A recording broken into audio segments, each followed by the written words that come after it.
Find us on Facebook, email us at head2headpinball@gmail.com, or go to our website at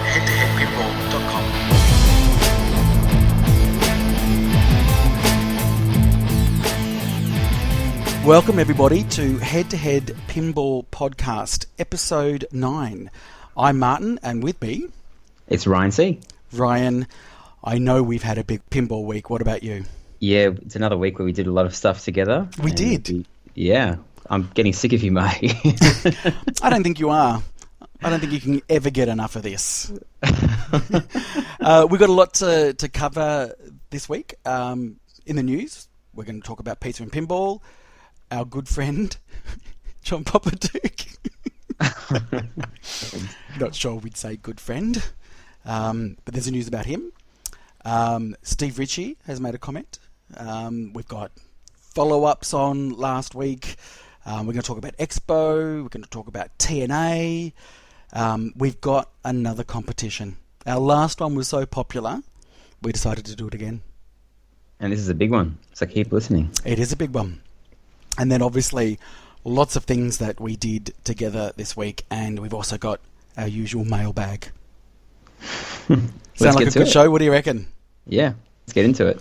All right. So probably the first thing to start with is the fantastic response that we had to our interview with Mike from Homepin last week. Certainly our most downloaded episode, and overall the feedback's been really positive.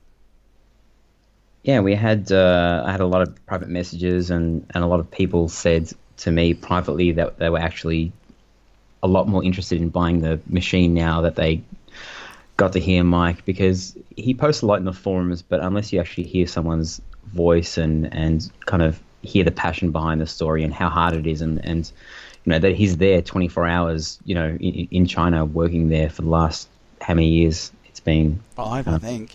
Yeah, you learn to respect the project a bit more than you know, just seeing him post on the forums. So, and look, I know he also did some follow-up posts on Pinside as well.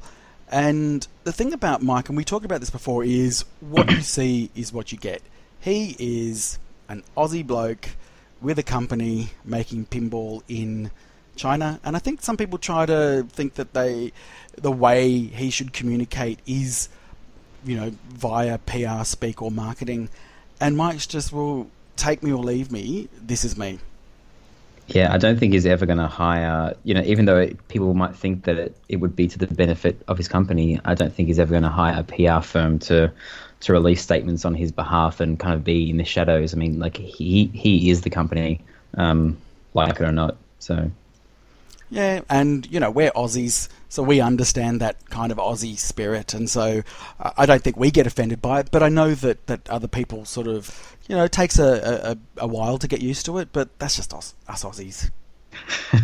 It really is. We're boat people after a while, like, you know, we're convicts, for God's sake. So, anyway, but look, probably the two main points that came out after that was, probably the first one was the updating of software. Yep, and there's a bit of a mixed response, but you know, you might say mostly negative, and people kind of asking him to change it. But as we discussed, it's you know, Mike's pretty set in his ways, and the machine's already designed, so the code is upgradable. He just doesn't want the end user to do it because, I don't know, it's either a complicated process or I'm not sure why exactly, but he said he doesn't want people to stuff it up. So it is possible to update the code, and he will make every effort to facilitate and make that easy with the distributors that he chooses. Yeah, agreed. And obviously the other one was about it still being a DMD game. And, you know, this machine's probably been in development for a while, so maybe it's too late to change that and go down, not just having to then change the technology itself, because then you've got to learn the technology and then hire animators and do all that kind of stuff. I think what he was saying is that he wants the Bally Williams experience, and, you know, we'll probably get onto it later when we talk about a collection that we both went to on the weekend. That era is DMD, so if you try to emulate a Bally Williams 90s experience and then put a colour DMD or a screen, that's kind of a bit of a mixed message. Yeah, I mean, he did say eventually he's going to try and get an LCD in there because that's what people want. Yeah.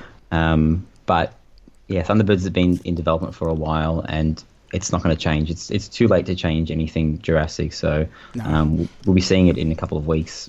I guess I'm dropping even more and more teasers. There's a very blurry photo that he posted about, of the machine being assembled. I mean, it's the full machine, so you can see it there. You can see the layout, but it's just very blurry. Yeah. So. And look, if you've been following the discussions with Mike over the years and an interview that he did with Pinheads, I think it was probably over 12 months ago, he said the same thing. It's going to be a DMD. He doesn't want LCDs. He doesn't want PC componentry. So that wasn't new news, I guess is what I'm saying there. Yeah. All right. Home pin quota done? Home pin weekly quota done. Hi, Mike. Check will be in the mail, right? Yeah, absolutely. So what else has happened this week? Well, I saw an interesting... there's a place here in Newcastle in Australia called Pizza and Pinball, and it was a pizza shop, and they had... I'm not actually sure how many pinball machines they had. I think they had about 5 or 6 at the front and then a whole bunch at the back, but it was a very iconic kind of pinball venue in Australia. And we got some sad news this week that they are shutting their doors for good. Do we know why they're shutting? I think when a company shuts down, then they're not going to go into the details. But I don't know. It could be that it wasn't doing so well. But he made a little post on Aussie Arcade saying that been doing it for I'm guessing here, but I think it was something like 8 years, and it wore them down, and they're looking for new ventures, and that they need a bit of a refresh. So the other bit that kind of relates to this is that Pizza and Pinball is actually one of the guys who owns it, Chris. He actually organized the first batch of spooky pinballs to come to Australia, America's Most Haunted. So he organizes the distribution, but I believe he doesn't make any money off it.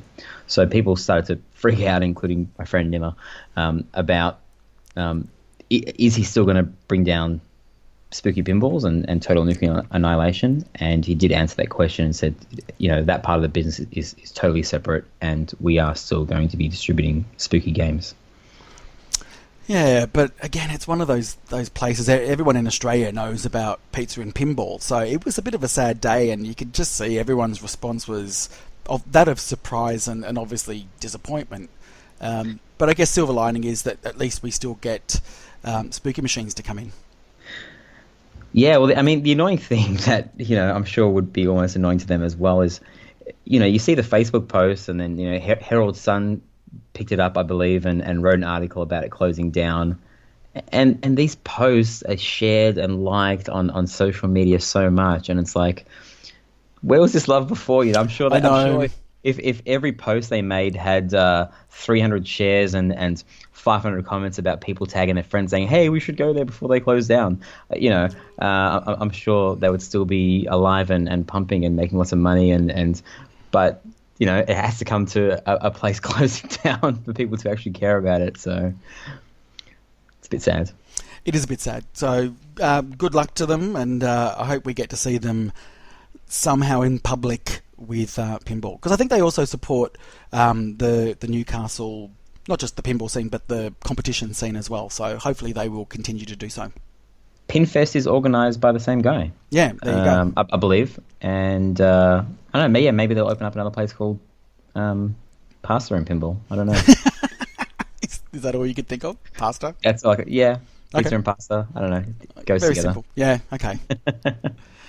But let's just call it the big news of the week, Ryan. Deep throat. We have Steve Bowden to thank for that. Thank you, Steve. Dirty guy. He's dirty bird. But in actual fact, it was Fun with Bonus. I think on Facebook was the first time I saw it announced that John Popaduke, JPOP, has resurfaced as, I think, lead designer, I think it is, for Deep Root Pinball. Ah, Deep Root, sorry. Deep Root Pinball. Sorry. Got something else in my mind. Oh, I bet you do. Yeah, this guy cannot be killed in a, not in a literal sense, but he just, people have been trying to push him out, and he refuses to disappear. Like he pinball must be his life, and he refuses to be remembered as a failure, I think, and he's just going to keep on trying and trying to build these pinball machines. So do you want to give a quick 1 minute rundown of how we got here? Oh, okay. I'm not sure if you can do it in a minute. The infamy of John Popoduke. This is really for the benefit of those people that are new, and we do actually get messages from time to time of people saying, look, love what you talk about, however I'm new to the hobby, so a lot of the stuff you talk about, they don't really have the background, so I will try and give you 1 minute. So John Popoduke is a pinball designer. He is known for designing some of the most loved and cherished pinball machines, such as, Ryan? Theatre of Magic, Circus Voltaire, Tales of the Arabian Nights, World Cup Soccer, and then I think he did Star Wars Episode 1. Okay, not so much loved. mostly loved machines, though. But they're loved now. But back in the day, those three pinball machines, the ones that are worth a lot now, Circus Voltaire, Circus Voltaire, Totem, and Theatre of Magic, they were horrible for operators, I believe, especially Circus Voltaire. Oh, they couldn't sell them. They were great to play at the time. But they kind of did come out at the heyday, or the resurgence of pinball. So they sold lots, and even today, World Cup Soccer sold a lot, but Theatre of Magic was about 5,000 units. Circus Voltaire and Totem were like, I think 3 or less. It's a lot compared to today. Yeah, it's a lot compared to today. But back then they were, Anyway, those machines kind of resurged in price in a couple of years ago, and people are like, hey, look at these B grade titles are now A grade titles because I don't know. Look at his design. He's very different than everyone else, and there's a lot going on underneath the glass. So that's who he was back then. Who he is today is the person that's responsible for, let's call it, taking people's money and not delivering, I guess, is probably the summary. He started a company called Zidware, and with the promise of delivering, I think, 3, unique experiences. I think it was dubbed as the ultimate pinball experience, the ultimate exclusivity. Only one of, I don't know how many it was. I think it was 24. It was meant to be 24 Magic Girls, and then 16 grand US a pop, and then they sold out. So he's like, okay, well, I'm going to do pin number 3, the Radioactive Zombie Adventureland. And then he's like, I'm going to do number 3. I'm going to do Alice in Wonderland, which I think is just an amazing thing for a pinball machine that's never properly been done. Yeah. And people just kept on sending money, and what transpired from this is that people learnt that he might be some people might call him a creative genius, but he's not a businessman. So he was he was bleeding money. He was spending money on things he didn't need to spend money on, like redesigning and patenting a specialized cabinet that had a deeper. Maybe that's why he's called it Deep Root, because his cabinet was deeper than normal. I don't know. Could be. Anyway, he ran out of money, delivered 0 machines. I think possibly around $1 million lost. Yeah, probably. And someone tried to save the company called Bill Brandis, and he threw maybe $200,000 at it, and he threw in the towel and realized that it was beyond saving. But he owned the rights to the pinball machine. Everyone thought the project was finished again. Then all of a sudden there was a company called American Pinball, and they said, we're going to make the machines for John, and then he's going to release Houdini. And that was at Expo last year. And then at Expo, John didn't rock up, and they were sitting there on a panel with Joe Balsa, and the story that everyone found out afterwards is that American Pinball dumped John Popoduke because I believe he lied to them, and But the machines were made, so they out of the goodwill to kind of Well, launch their when company. when you say made, people aren't seeing those inverted commas that you're putting around the word made. Well, they exist. The machines exist. They are a Magic Girl, just Magic Girl. just Magic Girl. They are a fabulously expensive box of lights. Yeah, and There's everyone definitely a thought- world under glass there, but that world just doesn't work. So it's a beautiful looking machine. It was never finished software wise. He didn't pay the coder and he didn't pay the artist. He didn't pay hardly anyone. And now everyone thought that was it. The story is over. Yeah. And all of a sudden, just a couple of days ago, I'm not sure how someone found it. We heard rumors, right, that he was Yeah. working on something, but you just kind of brush it off because you're like, well, who could possibly be working with this guy at the moment? Because from all accounts, he's a bit toxic in the pinball world. Oh yeah, just a pariah. Anyway, you speak of his name, and it's he's fallen from grace for sure. But I mean, we sort of there's a lot of speculation, and we get private messages all the time about what's happening. And the latest rumor is that he is going to, that Deep Brood are actually now going to make not only more Magic Girls, but Magic Girls that work. But they're also going to make what is that second one? Something Zombie Adventureland. Radioactive Zombie Adventureland. Come It was on, John. originally meant to be made by Ben Hex, so it was Ben Hex Radioactive Adventures. Oh, But Ben ran for the hills when he realized what John was like, so he got out early. right. And Alice in Wonderland. So what we're hearing is these games are now all going to be made. So you can understand then that a lot of people would be a bit pissed off about this.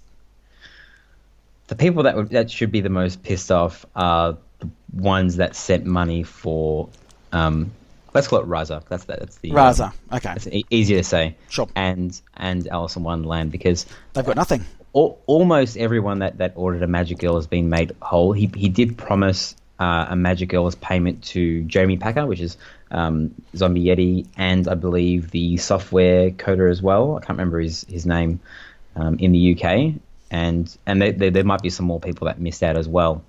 But yeah, I mean, those people are probably going to be left in the dark. But I'm not sure how the pinball community can. I don't know. Who's going to distribute these machines and who's going to send the money? Yeah, look, I think that all we've seen is the name of people on a website that are in the team. We've then heard subsequent rumours about the fact that they are going to be releasing all of Zidware pinball machines. This shit's about to get real. It really is. As more and more information comes out, it's going to be very difficult, I think, for them to actually get cut through in the pinball community. Well, this is the thing. I mean, there's a lot of people got burnt, but it also only represents a small fraction of the community. And people in the pinball community seem to have a pretty short memory. Like, the stuff that happened with American Pinball, people were so upset, and no one's talking about it now that they're making Houdini. They totally distanced themselves from JPOP. But that this is the real test. Can a company actually produce a pinball machine with John Popadouk and actually succeeds? Well, you said it there. The difference is American Pinball distanced themselves from J-pop, and I think they probably had to. I think they realised maybe they underestimated the backlash that would happen with them associating with him. But as soon as they said he's gone, people were like, okay, well, that's done. Now we're just going to move on to Houdini. But if he was still carrying them with them, I don't think they would be successful, and I think there would still be a lot of uproar about it. I don't think anyone denies that Magic Girl is an absolutely beautiful looking machine. What if they could produce a working Magic Girl? Like all the stuff that doesn't work on it actually worked. I don't think every single person in the world is going to say, I feel really bad for everyone that, you know, do you know what I mean? Like, I think people are going to still want it regardless. Oh, let me just put this out there. Okay, I feel bad for those people that have obviously been burnt by this. As you said, I feel probably more upset for the likes of Zombie Yeti and the Coda, who have actually spent a lot of time to put their creative spirit into the coding and into the art, and now those machines are going to be produced, and they're probably going to get nothing for it. Yeah. If they are, who knows? I mean, as we know, making pinball machines is bloody difficult. And does John, is he hooked up with the right team? Because we talk about John back in the, John Papaduke back in the 90s making all these machines, but he had a team of like engineers and he was with George Gomez and all these other people that actually, you know, it's like you can have a creative genius, but he needs direction. He needs to be kept under wraps. So, okay, well, you've now got, and I will list the names, but I won't swear in between mentioning their names. Okay. Not that anyone would, but you know. But okay, so list of the team. So you've got Robert Mueller, the principal. Apparently, he's this big, you know, wealthy guy. That he's pretty much the company. You've got vice president or lead engineer. You've got lead game development being John. Electrical, another electrical, another electrical, a mechanical, a mechanical, a mechanical, and a software. So you've got 1, 2, 3, 4, 5, 6, 7, 8, 9, 10 people on the team. That right there is 9 more people than John had already. Mm. So, and so the second part of what I was going to say was, I feel bad for those people in particular that you know didn't get paid for the work they actually did. They worked, they didn't get any money for it. People that bought the machine, well, it was always going to be a risk. It always was. And if you bought this machine knowing the whole story, which I would say most people that bought Magic Girl would know the whole story.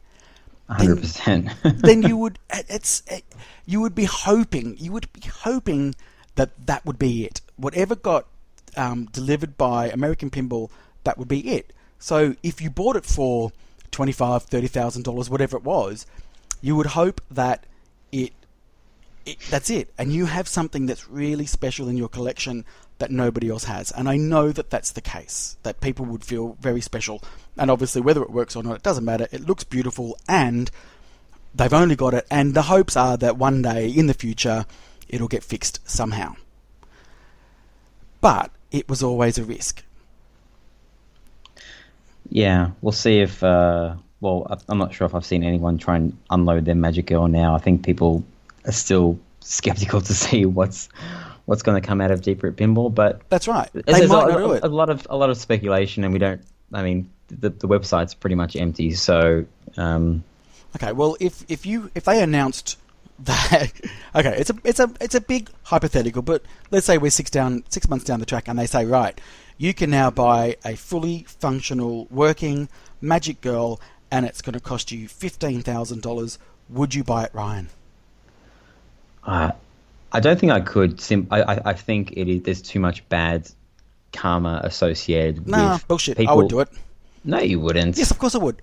It looks fantastic. And, you know, I saw when, very early days when Kaneda got his, and he did, you know, some video footage of the machine. And it was great because he actually showed, you know, really good close-ups of the playfield, but really highlighted what's not working. And I could understand the disappointment, because if that stuff was working, it would be an amazing pinball experience. A $15,000 US pinball machine? Oh, no, I mean 15,000 Aussie dollars. Okay. That's about 3,000 US dollars. Well, I don't know. Would they? Magic would Girl they? Could they? Is the most. It is.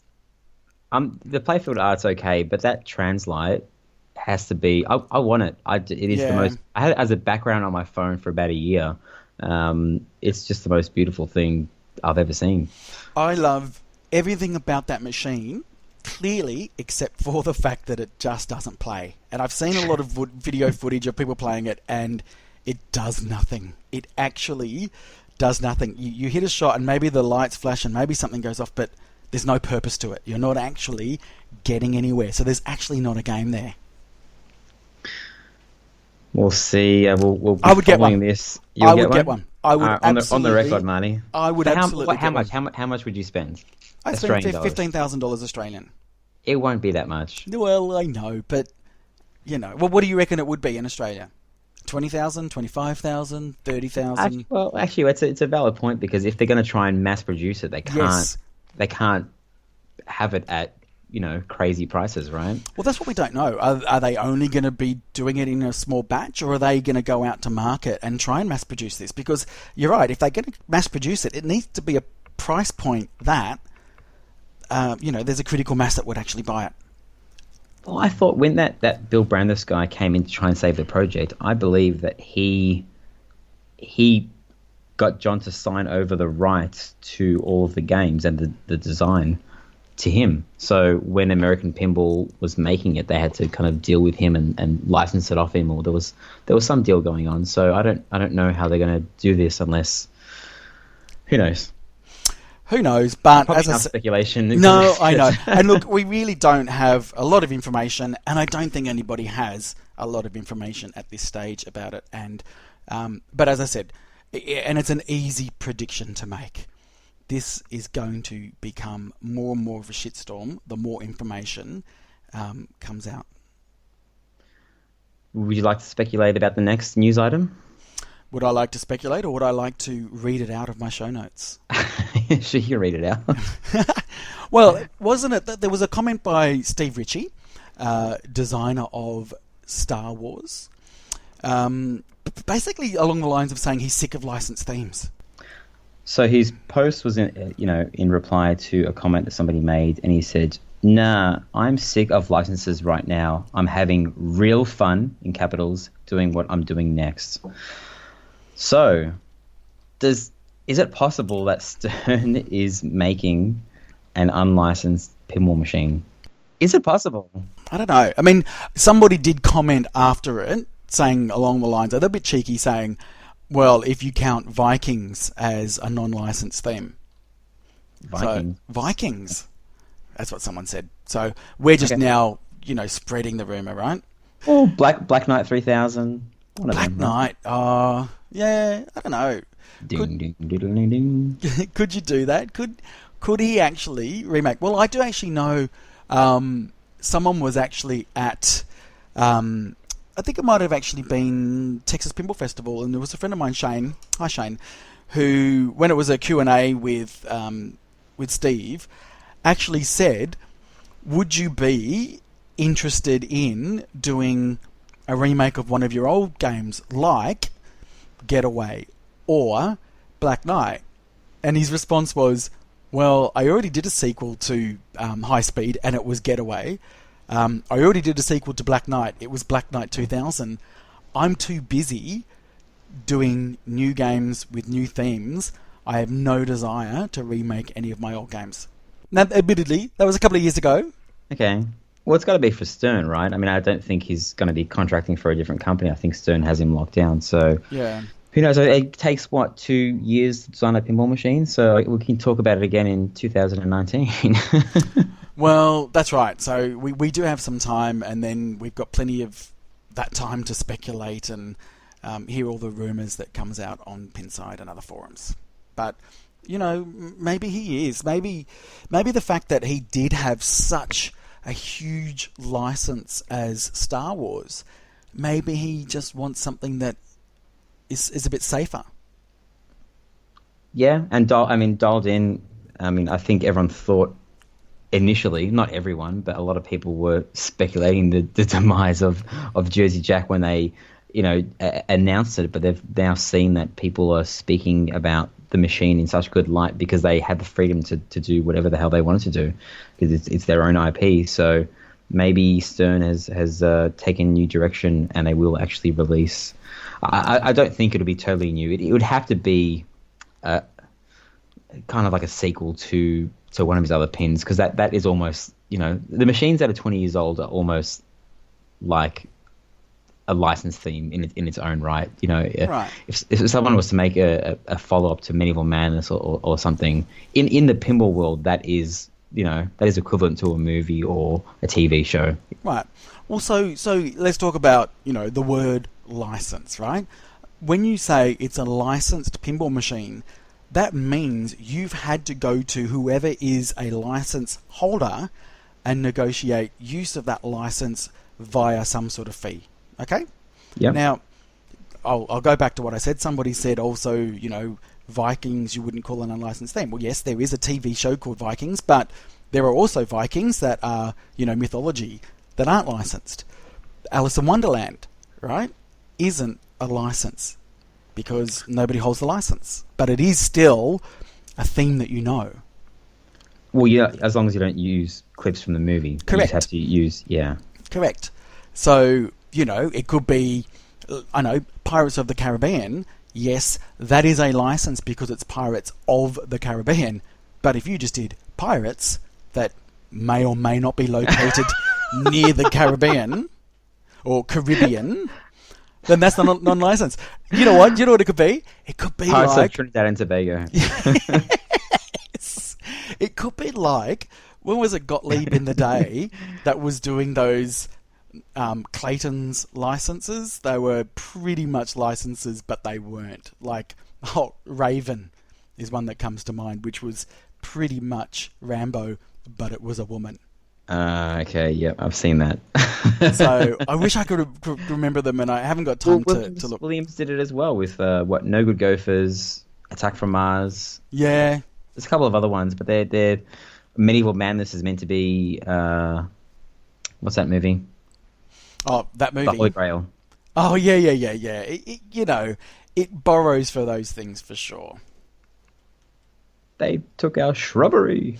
It's like directly from the movie. I know. So that could be what it is, and that's probably maybe the missed opportunity for Jersey Jack, and I'll talk about Dialed In and that theme, is that it's a non-licensed theme, but it's completely new IP. So nothing about Dialed In is SimCity, isn't it? Well, I guess you could. Is it though? Because SimCity is all about building things. I guess that there is disasters that happen, but it's you're not SimCity really joining halfway through. It's already built. Yes. You just got to stop it from being destroyed. Just waiting for a disaster. Yeah. So maybe that's what they're doing. That they could actually be just coming out with a well-known theme that's not licensed. That would be cool. Yeah. So anyway, who knows? But just bring something good out, please, Steve. Thank you. The next thing we want to talk about is Ghostbusters from Stern is now on the Stern Pinball Arcade. Well, not for everything yet. Still not out for iOS. I think it's just Xbox One, I believe. But the thing that confused me and I was the most... Well, there's a couple of things, but they're emulating the limited edition model. And I thought, limited editions are, the ones that are never remade and they're meant to be the best, but I know it isn't the real thing, but if I was an alley owner, I'd be like, well, just emulate the premium. It has exactly the same playfield. Like, don't let... People can't buy the alley if they wanted it. If they played the Stern Pinball Arcade and loved it, they can't say, oh, hey, I want that one with the green trim. It's not available. So why not just emulate the premium? So what have they been emulating so far? Well, Mustang is the premium. Yes. Star Trek Premium. Star Trek Premium, you're correct. Ripley's Believe It or Not, which didn't have one. AC/DC, what was that? I believe it was a premium as well. Well, there you go. So that's interesting that they would do the LE. I wonder why. It's not a perfect emulation because if you have a look at the flipper gap, it looks like a normal flipper gap. It doesn't look like that giant gaping hole that was in there before. That does surprise me because Mustang on Stern Pinball Arcade does have that wide flipper gap on it. And it's you know what? Mustang, I think, for me, is a bit of an underrated game. I actually quite like it. If that was rethemed, I reckon that would be a great game. Fast and the Furious, baby. Well, you know what? Do it. But on Pinball Arcade, it is just so unforgiving. Well, this seems like I've watched some gameplay footage, and you know, it's a video game, right? It's a pinball machine, but it's also in video game form. So it can't be as brutal as the real game is, because people would just, you know, chuck a hissy fit and demand their money back. Like, you know, people say that people on Pinside and pinball people in general complain a lot. Go check out video game forums. People crack hissy fits over a $60 game. So look, and that's why it was interesting coming back to Pinside after so many years, because I know a lot of people go to Pinside and it's quite confronting because it can be quite a toxic environment, particularly for new people, and it's really confronting. When I went Pinside for the first time and just saw all the back and forth, I just went, ugh, that just reminds me of the console wars between, Sony, Sega, and Nintendo. It's just all the same. Yeah, especially, I mean, when it's video games, it's usually kids just that just have enough money to buy one console. So yeah, they pick one and they just stick with it. Yeah, I know. But I mean, Ghostbusters is coded by Dwight Sullivan. Oh, you like Dwight? I love Dwight, and it brings me on to the next topic of conversation, which I talked about last week, and I talked about Dwight Sullivan kind of flashing, the inserts in your eyes, and his machines are quite blinding. And while you're reading that really long last email, I'm not sure if you can hear on the podcast, I was sitting there typing up a Pinside thread in the background. Sorry. And I asked the question, do you like the way inserts flash in your face in Dwight Sullivan games? Simple question. Yep. We got a decent amount of voters. There was a very active thread for one day, and then it just totally died. Of course. So we have 38% of people said, yes, I love it. 14% of people say, I don't care. And a whopping 48% of people said, no, I hate it. So I know it's hard to gauge a proper opinion of, what did we get? Like it's close to 70 people voting. Yep. But if there's that many people that are annoyed, and some people chimed in and said that they sold their game, like they sold their Game of Thrones because of that, because the inserts annoyed them so much. So I don't know, Dwight, you've got to put some options in there. You can flash inserts in your face, just have it as an option by default, because people play on location. Set it low. Set it low so people can actually see the ball and enjoy their game. And if people want to be blinded, have an option saying, light intensity, the Dwight Sullivan blinding setting. And then everyone's happy. I know. Look, especially on Game of Thrones, is just crazy, the flashing on that. One more thing I want to add. Go for it. Is I think I might have mentioned it on Slam Tip podcast when I was on there once, but when a jackpot goes off and all the lights are flashing, there's one or two lights that you can't flash, and it's the extra ball light and it's the ball save light. You can't flash those because when you're playing multi-ball, you always have to keep track of that little circle in between the flippers to know that, like, if you've added a ball, hey, I can strategically drain, or I don't have to nudge the machine to drain this ball because I'm on my second tilt warning or what it is. It's like after a couple of years of playing pinball, it's programmed in my head to look at that orange light. It's always, the same color, orange or red. And Dwight Sullivan so I kept on mentioning his name like it's always fault. He's a software guy, right? Right. In Ghostbusters, when you get jackpots, it flashes. I totally forgot about it. And when I was watching that a video of the Stern Pinball Arcades for Ghostbusters, that light is flashing. Why? You can't flash that light. It's against the pinball rules. There's an unwritten rules. Pinball code of conduct when it comes to rules. The lock insert needs to be green. Yep. Extra ball needs to be orange. And you can't flash that fucking light. Never, unless it is actually flashing for the reason it's intended. Right, Don't flash the light. Every light can go off except that light. Because the light show isn't there to confuse. Like, it's just... Well, Scott Denisi saved that, hasn't he? Yeah, well, he's got the at the time, you know, exactly how. So The timer.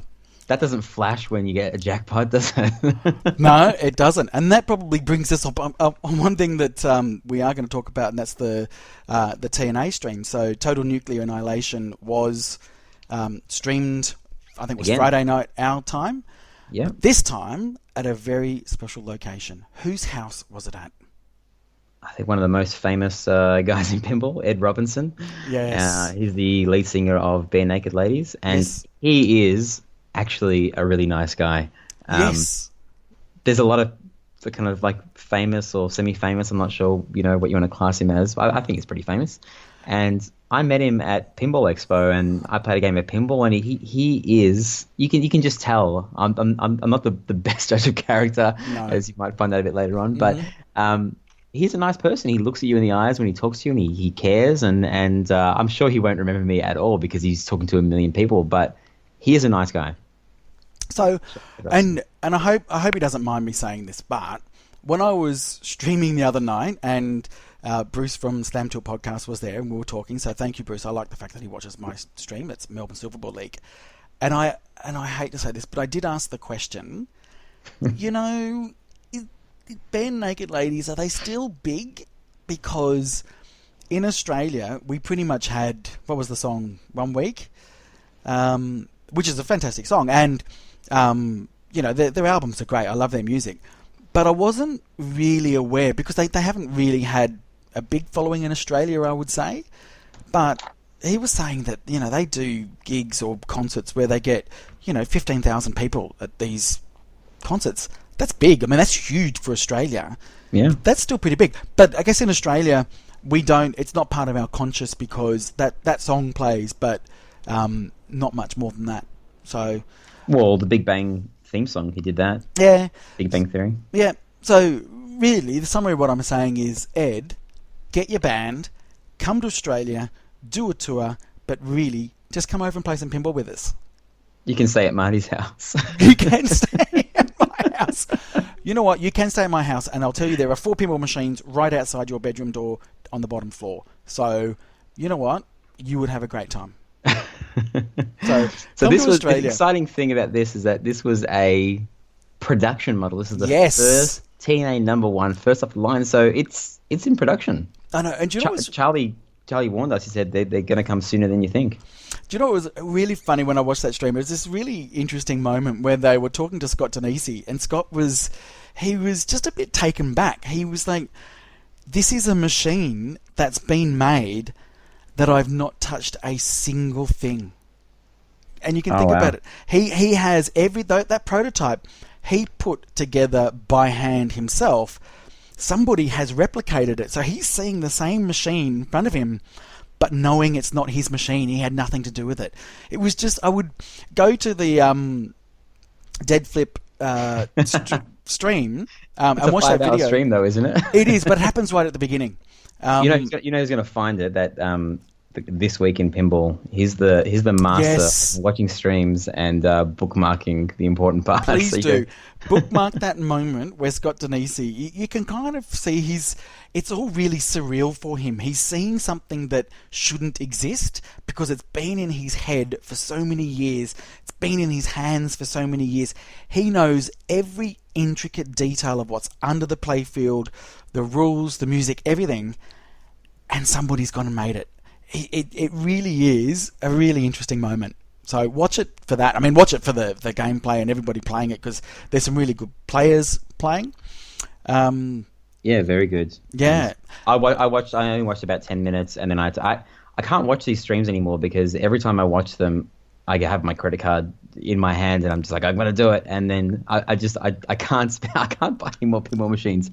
But the good news is my good friend Nima has gone through. He's got TNA #179. So he just did it this week. So they've sold at least 179 of them, which is good. Fantastic. Yeah, I'm tempted, but as you know, I don't have any room either. But I'm hoping that I'll be able to get an invite over to Nima's house all the time just to play it.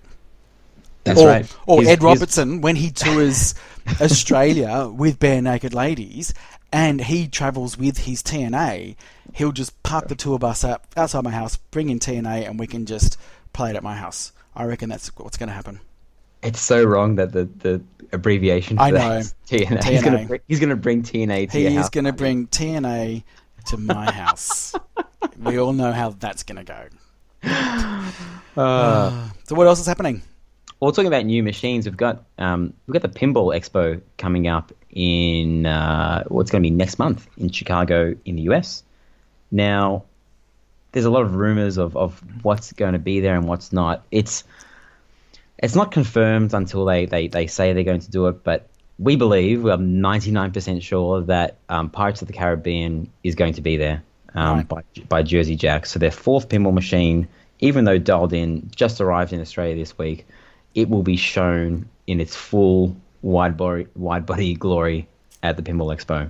As in completed? I believe it's going to be in the same fashion as dialed in. I'm not sure what their lead time is going to be compared to dialed in, but they seem to be in a bit of a cycle now of one pinball machine a year, and then I don't know. I'm actually excited. I mean, you can bag Pirates of the Caribbean all you want, but I actually watched. I watched half of the new movie, and then I fell asleep last night. Right. I'm getting old, but I haven't watched the Pirates of the Caribbean movie for a long time, and the fourth movie kind of left a sour taste in my mouth because it was just, the franchise for me was done and dusted. But I was watching number 5 yesterday, and it's just the theme of pirates is just so much fun. Like, you can have it's an unlimited amount of fun because pirates don't care about anything except doing what they want, right? Right? Have you seen the movies, Marty? I have not seen a single Pirates of the Caribbean movie. Not Marty. one. Not one. Not one. And I'm a massive 10 hours of your life. I know. And the thing of it is, I'm a massive Johnny Depp fan, right? I've seen the movies then. Well, that makes sense. Because do you know what it is? You don't ruin his other movies. Okay. Yeah. I just have him in high esteem, and I know that I don't know when it was. Just watch one then. Okay, I'll probably watch the first one. Just number one, because it actually is a really good movie. Okay, well, as I said, I just know that I think a couple of years they showed that he is the most overpaid actor, as in the amount he gets paid divided by how much the movie grosses, or vice versa, whatever it is. Really? No way. Yeah, this is true, apparently. But I think that's because his movies gross insane amounts. That horrible Alice in Wonderland movie they remade that destroyed my image of the movie. That grossed $1 billion. It was I love that movie. You love it? Yep. And I also. You ready? Childhood. You ready? I'm going to shit on your childhood one more time. You ready? No. You ready? Go. You sure? Yeah, go for it. I preferred his remake of Willy Wonka to the original. Oh, this podcast is over. This podcast is over. What the fuck? That is illegal. That is another pinball rule. That is illegal. I know. You will be one of the only people in the world that. And Gene Wilder right now is. Did you not watch those movies when you were a kid? Alice in Wonderland. Yeah, of course I did. And you did. Yep, absolutely. Like many times. I watched them 50 times when I was a kid. Yep, absolutely. I preferred the Johnny Depp. What is wrong with you, Marty? First Avatar. I love and Avatar. Now so it's a new section of the website down. called Marty's Weird Interests in Life. You know what? I like the fact that it was set in the same theme, and yes, but it was different. If they just tried to remake it, it would have been, like, I don't know, RoboCop being remade and not needing to be remade. You just don't like things that other people like. I think you're just trying to be a trendsetter, Marty. I am a bit oppositional. Some have said, but no, I just like things that are just a little bit different. And yeah, so don't kill me for it. But that's and we're probably going to get flamed for it. But anyway, I don't care. All right, quickly. Latest movie, budget $230 million, box office close to $800 million. What was that? So. That's the latest Pirates of the Caribbean, and people say the movie's jumped the shark and it's not successful. $800 million in the box office. That's huge. Yeah, it is a lot of money for such a crap film. Well, Not- I mean, not that I know. it's got 29% on Rotten Tomatoes, so universally criticized by people that like watching movies, but yeah, it's still a big theme. Pirates. I said, imagine the things that are going to be on the playfield. I've heard some rumors of what's going to be on there. I know I've sent a post to you. We're not gonna discuss it, but it sounds like, I mean, hey, who's going to think of the Jersey Jack pinball machine and imagine like an empty playfield? It's going to have cool stuff on there, right? So let's not say what we know. We get all these rumors, and it's not come from Jack. We just get people just speculate to us.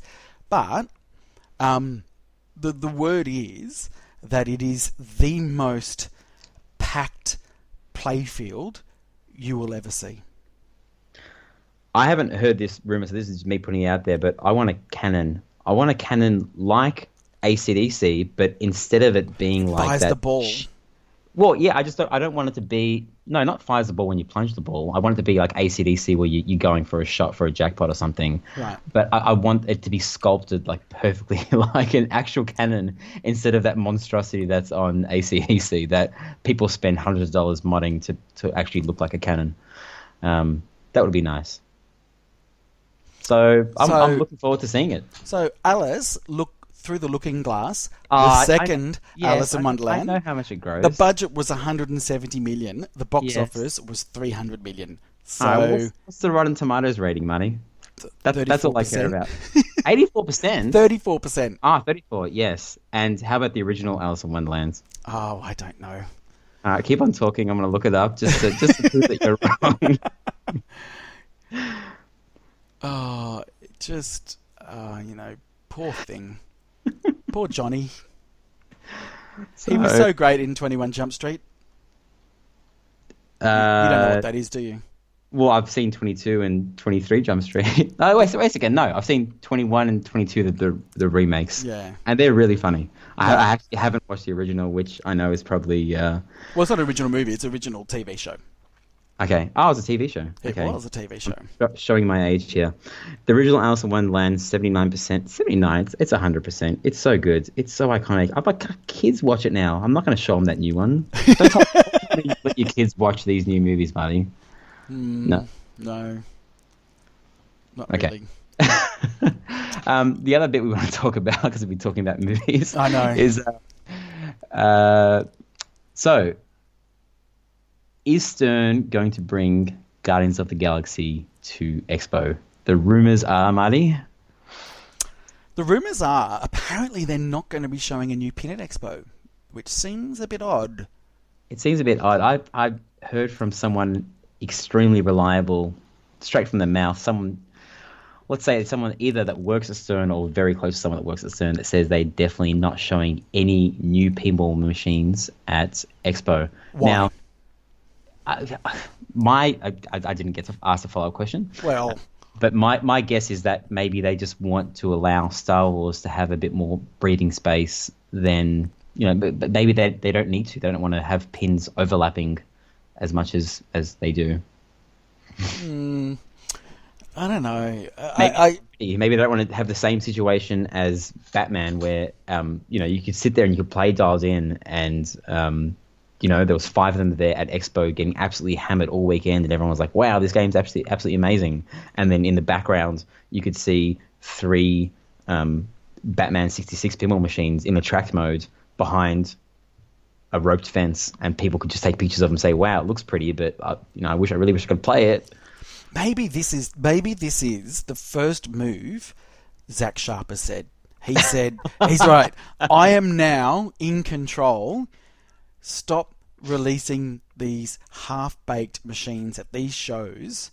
No Wait way. till it's done, and then we'll show people.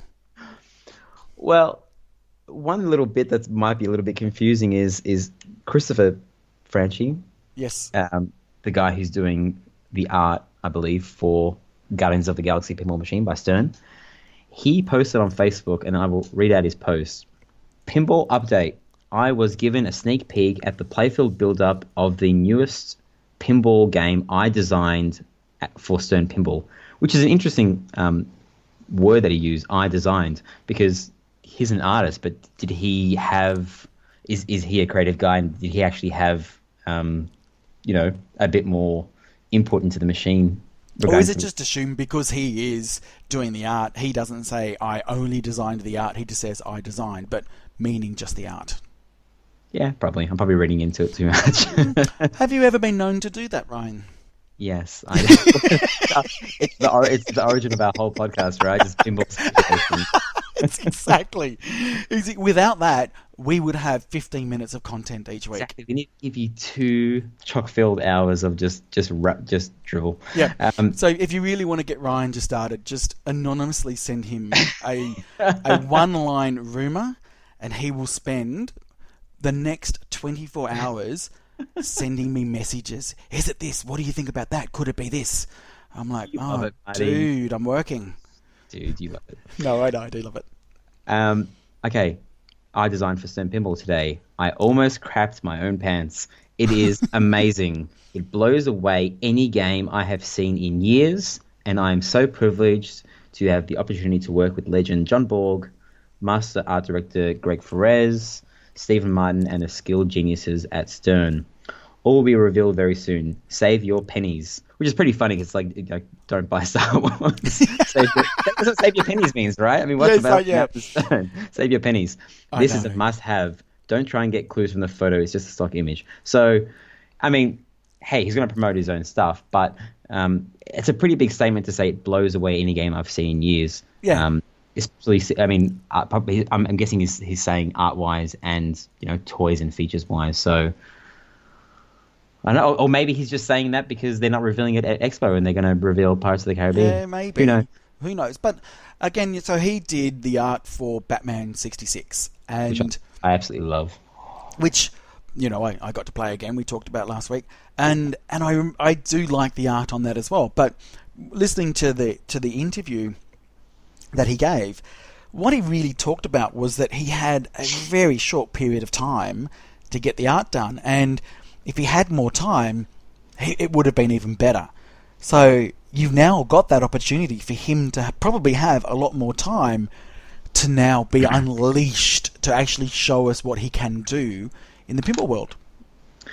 Yeah, and it's exciting because Guardians of the Galaxy does have that very colourful palette, doesn't it? Like when you think of a colourful movie, if you think of the latest movie, you've got they're going to different planets. You've got one of the characters has green skin. So I've not seen any of the movies. Oh. No, I tell a lie.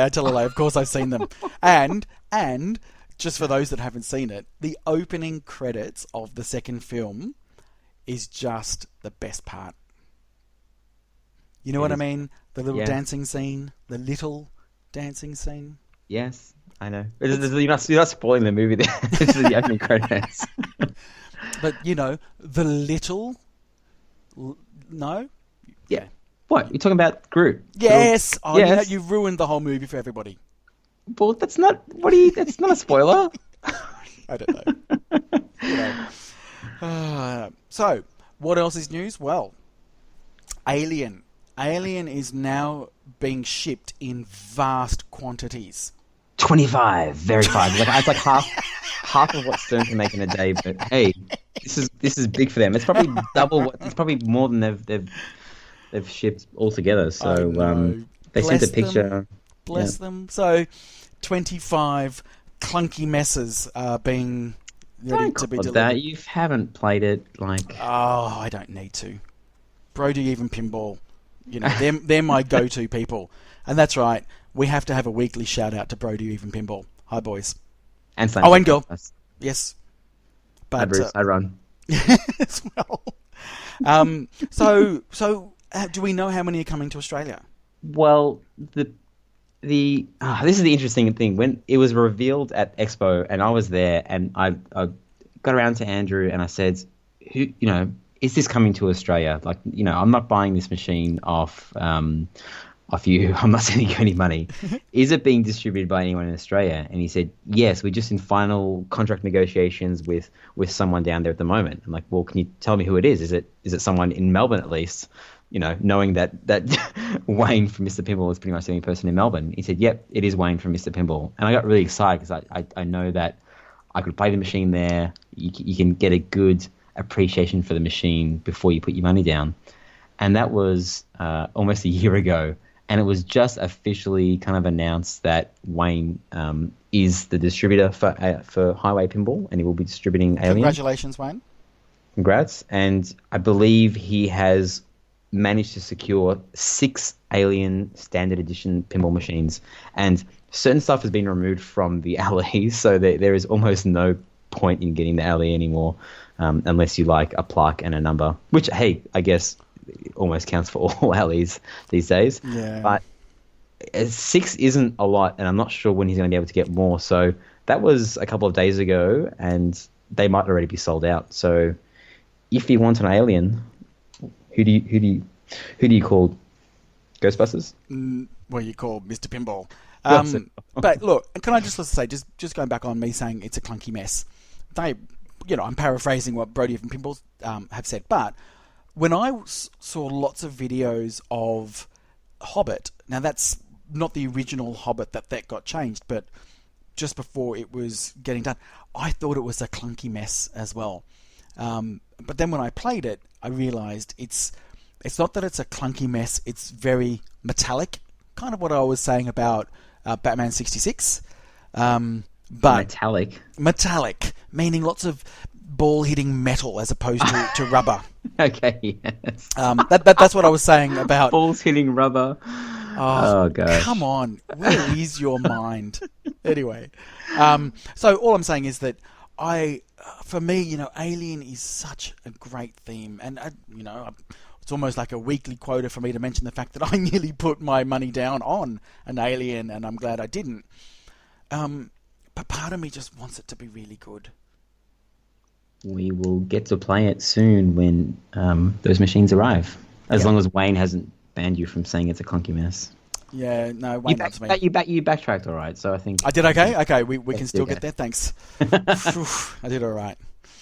Is it time to get to the competition? It is our second official competition. And we're going to do this a little bit different. So last time we played some sound clips, and then I forgot to edit them back into the follow-up podcast last week. So this time, so we don't make that mistake, we're actually going to do a visual competition. Now, the other thing is, the prize that we're giving away is a 3-day pass to PAX in Australia.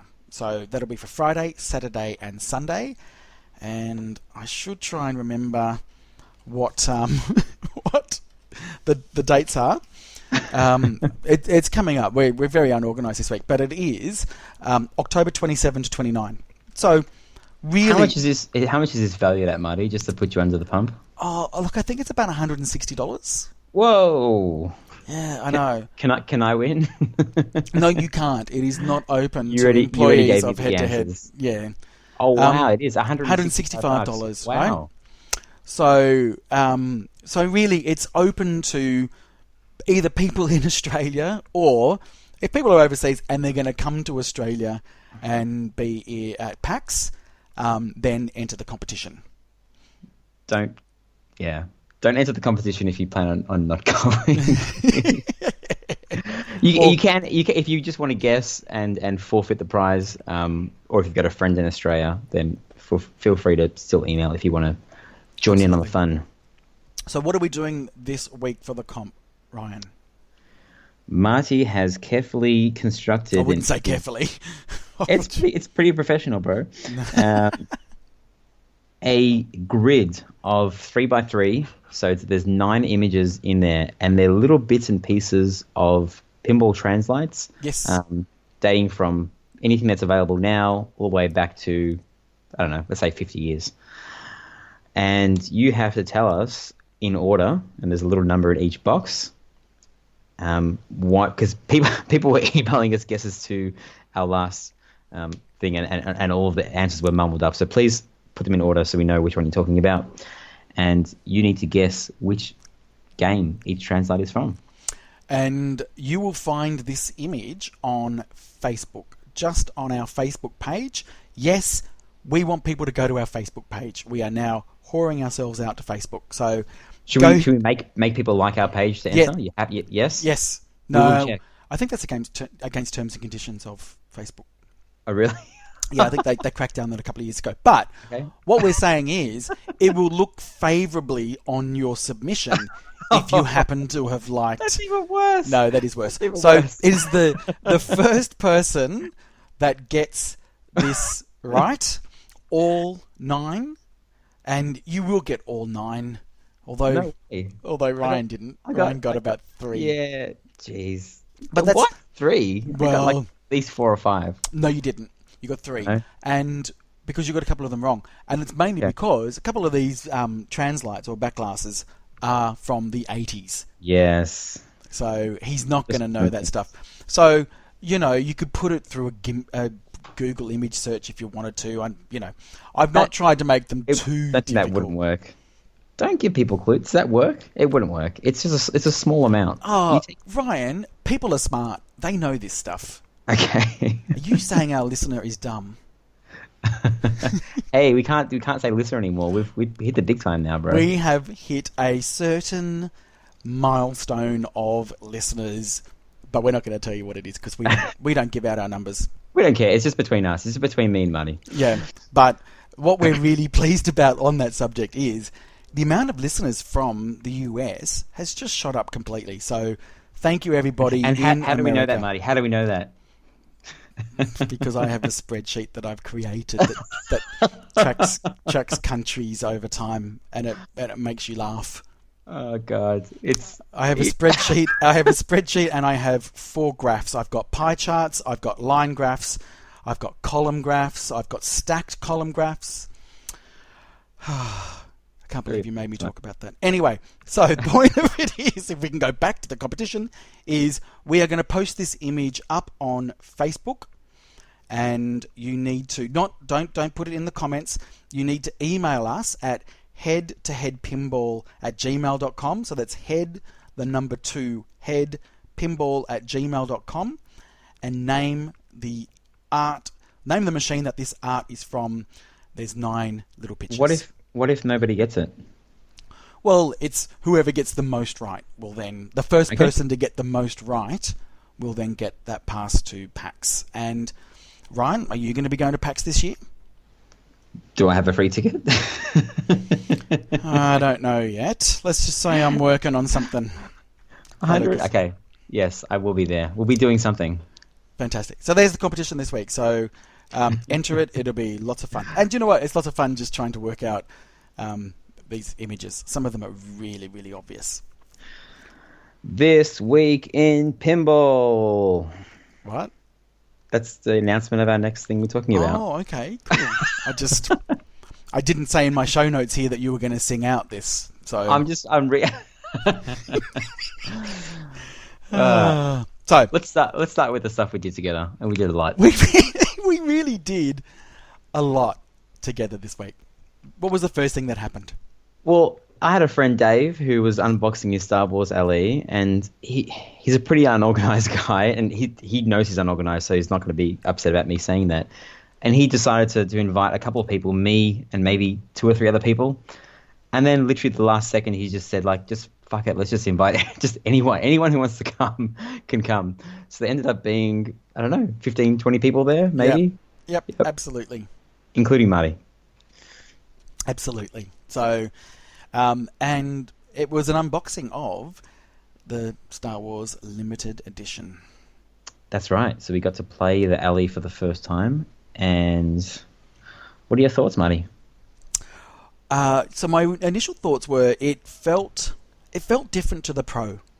And maybe it was the way this one was set up, and maybe it's because, I think I got to play the game, maybe the second or third game of this machine. Very fast. And I mean, very fast compared to the Pro that we've played. And I'm not even talking about the level of the machine. I'm talking about the flipper strength just seems a lot faster. Your thoughts? Yeah, I mean, by the time you rocked up, we were still kind of unboxing and putting the final touches on the machine because we literally, unboxed it and then everyone rocked up. So we didn't have enough time to kind of dial in the machine, and we even kind of like we're leveling it, halfway through the party. But it's, I mean, the initial confusion when you play Star Wars is it's still there, but it gets easier. It really does. You really, I enjoyed kind of sitting there and even watching people play and kind of dissecting what everything was, because there is just so much going on. I know I've said it before, but it's starting to make more sense, and you can kind of like ignore certain things that don't matter, and it's very fun. It's a very fun and exciting pinball machine. I had fun playing it. Well, so just back on the rules. So I guess probably because I have played it a lot more, and I now know when you start a mode, the amount of time you've now got to read what's on the screen. Because most time when you do a mode, it sort of just tells you the name of the mode and then away you go. Whereas now with this, because of the LCD screen, it actually tells you the shots that you need to make. And so I can do a quick glance up, read the rules, and go, okay, I now know what I need to do. I've either got to do ramps, or I've got to do loops, or I've got to do 4 shots. I like that. It's complicated when you've got stacked modes together and you've got to read all those things. And it's a lot. Then it just becomes, shoot the coloured arrow. But I kind of like the fact that now that I've played it a lot, I can actually just stop, take my time, absorb that instruction for the mode very, very quickly, and then I can go into the mode. I'm now starting to get really used to it. I'm now starting to get this machine. I played a lot of games on it, and I played the same way every single time. I play as R2-D2. Yep. I light the Death Star missions as soon as I plunge, and I try and destroy the Death Star, which I didn't manage to do. I don't think anyone did the entire night, although I left about midnight, and I kept on going on for a bit until I think 4 a.m. or so. Yeah. But we put up some big scores. But one of the something that I was a little bit disappointed with, and it was maybe the only thing I was disappointed with, is I was watching you and RGR, Richard Rhodes, playing against each other, and everyone was just having fun. It wasn't like a head-to-head battle where let's see who can put up the biggest score, but it was very clear that you were playing for a high score and he was playing for story progression, because he wanted to complete every single mode and see everything in the same game. Well, that's actually incorrect, and I'll tell you it's because I wasn't actually going for a high score. I was just going for whatever was available. But I got lucky. Because I got the shoot the Death Star mission, and as I was saying to you, I couldn't destroy the Death Star, but I kept getting jackpots or getting the lit. And so by the time that ball was finished, I was on 2.9 billion, and it was a really short ball. Then Richard then played after me. So I think my score was in like 3.3 billion or something. Then Richard played. Richard played for like half an hour. Half an hour going through the rest of the game. He finished every single mode that was available. He got the hyperspace hurry up multi-ball thing. He got TIE Fighter multi-ball a couple of times. Yep. So all the 4, each different section of that little circle, he got the multi-balls for that. So everything. He got to a stage where the machine was meant to reset itself and you can light another character, but it was like he found a bug. And what was his score, Marty? 2.9 billion. So he didn't catch up to my score, and I just had this really short ball where I had multipliers going crazy. The arrows on that shoot the Death Star, I never got to shoot it. And that's obviously a real serious imbalance with scoring there. Depends who you talk to, I guess. I mean, the machine, can be played in a certain way, and if Richard was looking for a high score, he might have done the same thing in a tournament. But that is the problem that I have with the machine, and I kind of saw that in the streams, and that's why I thought I would love playing this machine at my mate Dave's house, which is what is happening. It's 10 minutes away from me. But if I owned this machine, it would just be Ghostbusters all over again, and it would just drive me absolutely bonkers, because I would have this amazing game where I get through all the modes and wizard mode and this and that, and I would have this horrible score, and then I would have a 5-minute game where, I'm in multi-ball, the multiplier gets to 40, I hit some shot that, by total accident, and I'm on 5 billion points. So, I don't know. Anyway, It's- well, what I'm saying is I still enjoyed accidentally it. got that score. I looked up and went, oh, wow, my score is so high. I don't know what I did. But it was because I was sort of timing out the shoot the Death Star shot, and then it would just go back to hit the 2 ramps to then light up. If you do that and you don't shoot the Death Star, your score will go up. I just think that's as long as obviously you're hitting the 3 bank as well in there somehow, right? Yeah. Because otherwise your multiplier will expire. Yep. So anyway, hopefully they'll sort that out. But I think that's I don't think that's right. I say it was still fun though. That was the only thing I was disappointed in. But I mean, it's exciting. I mean, people would go up to the machine and be like, "Wow, like this is something cool." I mean, Yeah, look, and I think what I remember seeing of the stream, the Dead Flip stream when I saw it for the first time, the light show is fantastic, and the hyperloop, whatever it is, hyperspace loop, it's pretty cool. it's very cool. It is actually really cool.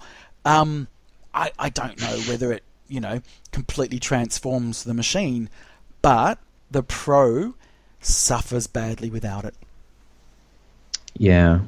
Do you want to talk about the translate for a little bit or not?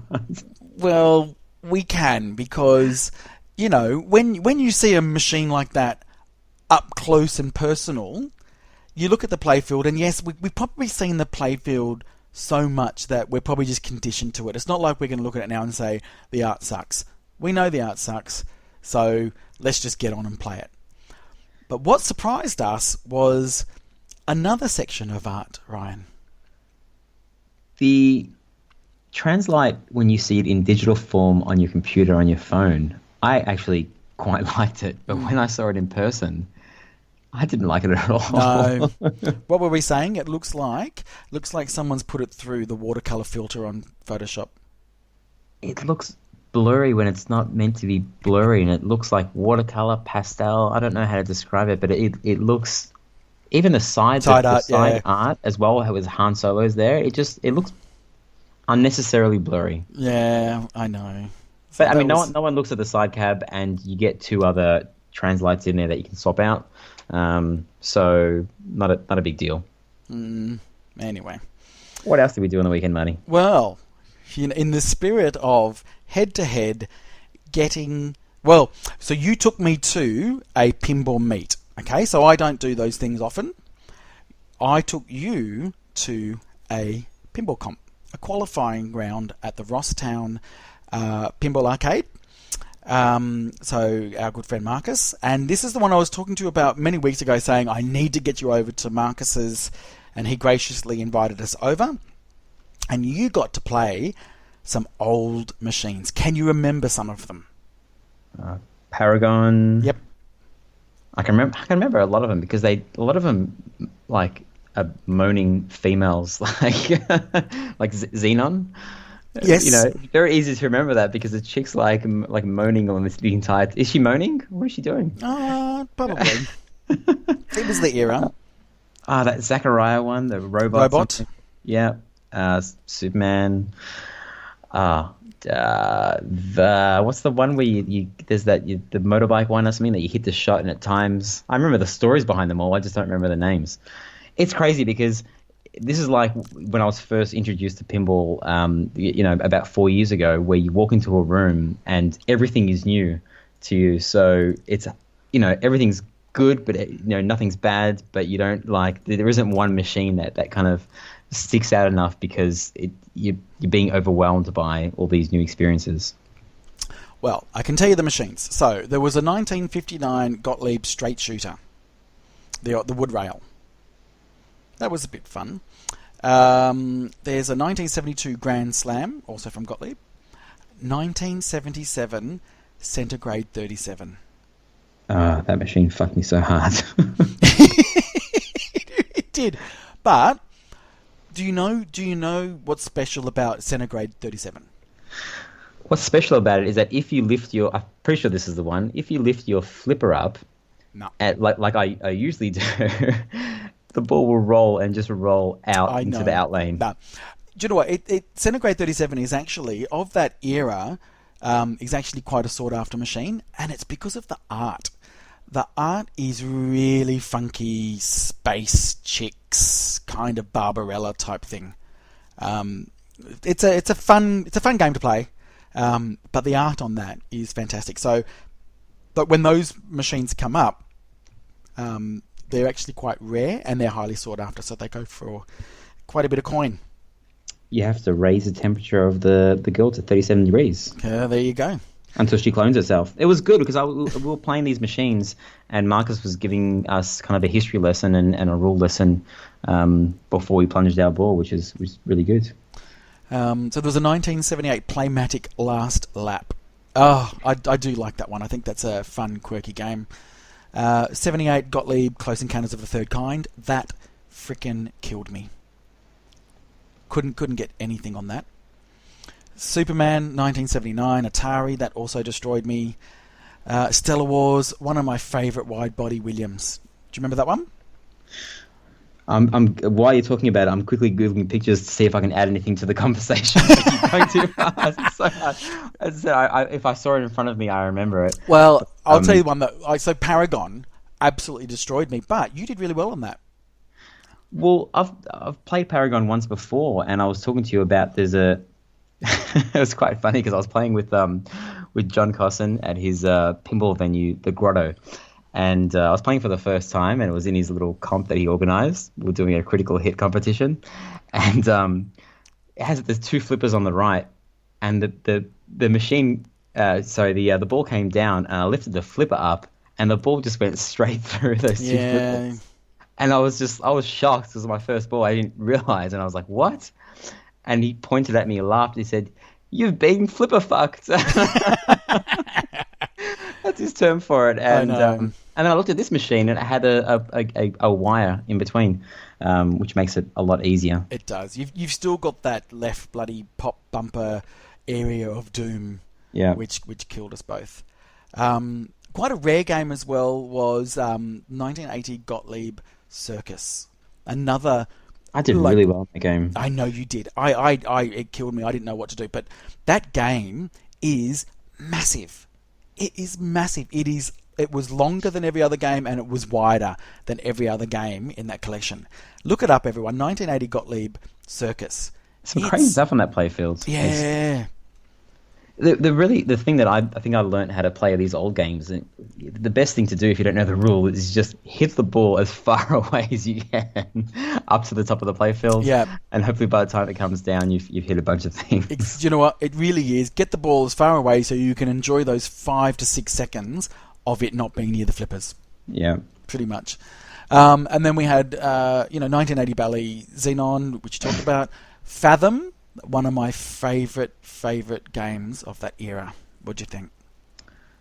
I enjoyed it. I told you on the night because it was such a dark. Well, no, it wasn't a dark room, but the artwork is so detailed and crazy that I was actually losing the ball, and my eyes were going cross-eyed. You know when you do the 3D magic? Yes, magic eye. Exports where you go cross-eyed on purpose, and then you can see a 3D image. That was happening without me trying to go cross-eyed. It was just my eyes are playing tricks on me. But yeah, it's a beautiful machine, and one of my favorite machines of that era was Centaur by Bally, but he actually has the Centaur 2, which is sort of that special cabinet, really, which I think Mr. and Mrs. Pac-Man, was that right? Has that same sort of, and I think 8-Ball Deluxe had a limited edition that had that weird sort of back box as well.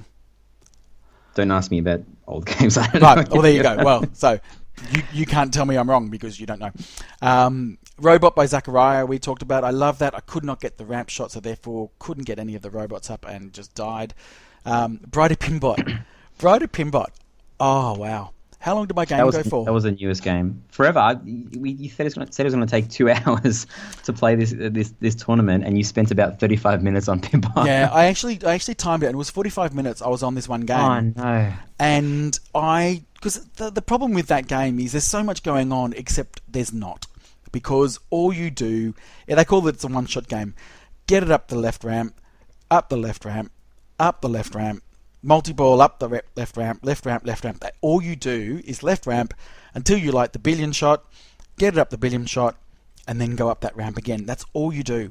But so my score in the end was something like, I got to 3 billion, so I got the billion shot 3 times. But it got to a stage where I kept getting the big wheel, which is meant to light the billionaire shot, just kept giving me 5 million points. And so I would have had that come up 10 times, 5 million points. So I think it basically got to the point where it said, we're just not going to give you that billionaire shot anymore. I kept on asking for advice on the machine, and it was the same advice every time. It was, oh, what do I do now?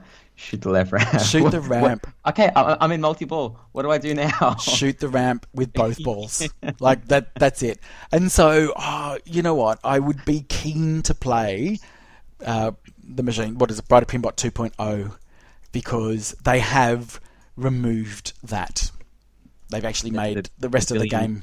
No, they've completely redone the rules, so it's no longer just about. Yeah, it is the same layout, but as I said, that layout has got other stuff to do. You just never need to do it. Whereas, but if the billion point shot is still there, is it still there?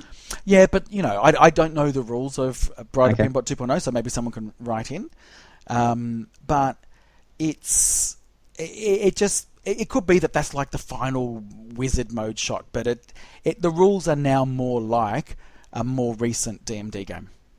You can buy a Brighter Pinball 3.0 if you want, Marty. It'll only cost you, was it $12,000? Yeah, I reckon that's a great deal, and people should put their money down on that. You'll definitely get your game. Sure. And so the only other game was Vector by Bally, and I think that's the one that you were talking about. Yep. It's a fun game, but it was pretty hard. It's pretty brutal. Did you end up making that shot? Yes, I did, a couple times. But I didn't get multi-ball, but I think the best I got was 2 balls locked. Okay. So it's a fun game. So how'd you go in the tournament, Marty? Oh, shut up. So you did good. I did okay. I now have qualified 7th, but that's not the reason why you're asking. You don't care. You actually don't care where I ended up. But let's just save us all the pain. Ryan. No. Yeah. How did you go in the qualifying rounds? All right. Keep in mind that I've only ever played, I think Brighter Pinball, and maybe one game on Paragon. So this is all very new to me. And I said there was a little cheat sheet in front of you that understands how to get a good score, that explains to you how to get a good score. At the end of the night, I finished 5th above Marty, which was really cool. And I was happy with that. And on the way home, I was ended up getting home at about 2 o'clock in the morning, and I was checking the scores, and I noticed that I only had, because you play each game twice, I had 29 scores that were contributing to my standings, and there were 15 games, so 15 times 2 is 30. So I had a look, and I think he'd accidentally left my Brighter Pinball score. I had a really horrible game, it was 6 million on there. So I messaged Marcus at 2 a.m., which is really rude of me. But most people have their phone on silent. And I said, probably doesn't matter. Probably not going to change my standings too much. But, here's my, I think you left out the score. That's a complete lie. That is a complete lie. Because you messaged me saying, hey, he's hasn't put one of my scores in. It is worth this many points. You would have known exactly what it would have done. That was after I messaged him. I kept on looking at him. Anyway, I woke up in the morning and he said, "Great news, Ryan. You were right. And amazingly, you have qualified first." Woohoo! Bullshit. I call shenanigans. There's absolutely no way. No way what? That you qualified first. I'm going to link the match play things. So here's the thing, right? We were to go to another place after. So I didn't, even though I played these games, I didn't really know the rules. So I didn't stop and read any rule. I just went, you know what? I'm just going to play. I now wish I could have my time again and read the rules because... It doesn't matter. You know that I'm going to come... It's the top 12 get through. There's been about 40 people that have tried to qualify. I'm going to finish 12th out of 12. And you know what? That is what makes me sleep at night. So I'm looking forward to that happening. So I believe that's on Saturday. We're playing the finals. Is that right? That is correct. So stay tuned for next week. You'll know whether he has bombed like he says he's going to, or whether he has destroyed me, and that gets added to our head-to-head tally on our website. Head-to-head. Can I just add it now as a win? Because no, it's not. That's qualifying. No. Ah. Doesn't count. I think why I did. Well, I did all right. One, because it was a fluke. Two, because I was reading about the rules. And three, it was just me and you in there, and it was so relaxing. These games, like, I know they're not meant to be relaxing because the games are brutal, but there's no flashing lights in your face like the new games. It's. I had a good time. It was like I could see myself buying one of these machines, is what I'm saying. Could you? Yes. Oh, really? Anyway, More about that later. On to that soon. But after that, we did go to another person's place because they had just received what? I dialed in, and we thought we can't play Star Wars LE and then not play Dialed In on the same weekend, just to do a direct, fresh comparison. Correct. So it was a limited edition Dialed In. We rocked up super late. We rocked up at this guy's house at 11 o'clock or something. Yeah, and we played till, I don't know what it was, 1:30, 2 o'clock in the morning, which is late for me. And we got to play Dialed In, and it's such a great game.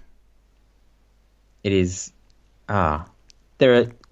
There are little things that I don't like about the pinball machine, which I keep on repeating to myself to make sure that I don't buy it, including like the call-outs and stuff. I like my games to be a bit more hardcore and get me excited in that way. But the shot satisfaction to me, like, physically makes me excited. Oh, that sounds horrible. That sounds like it doesn't get me hard or anything. I'm just saying. No, but even if it did get you hard, you're talking, and people that are listening to this podcast are clearly pinball lovers.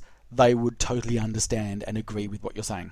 I was doing like little kid jumps, like when you get excited, you jump up and down when I was hitting certain combos. Yep. And I wasn't doing it on purpose. It just happened. My body just did it because the shot made me feel good. Yep.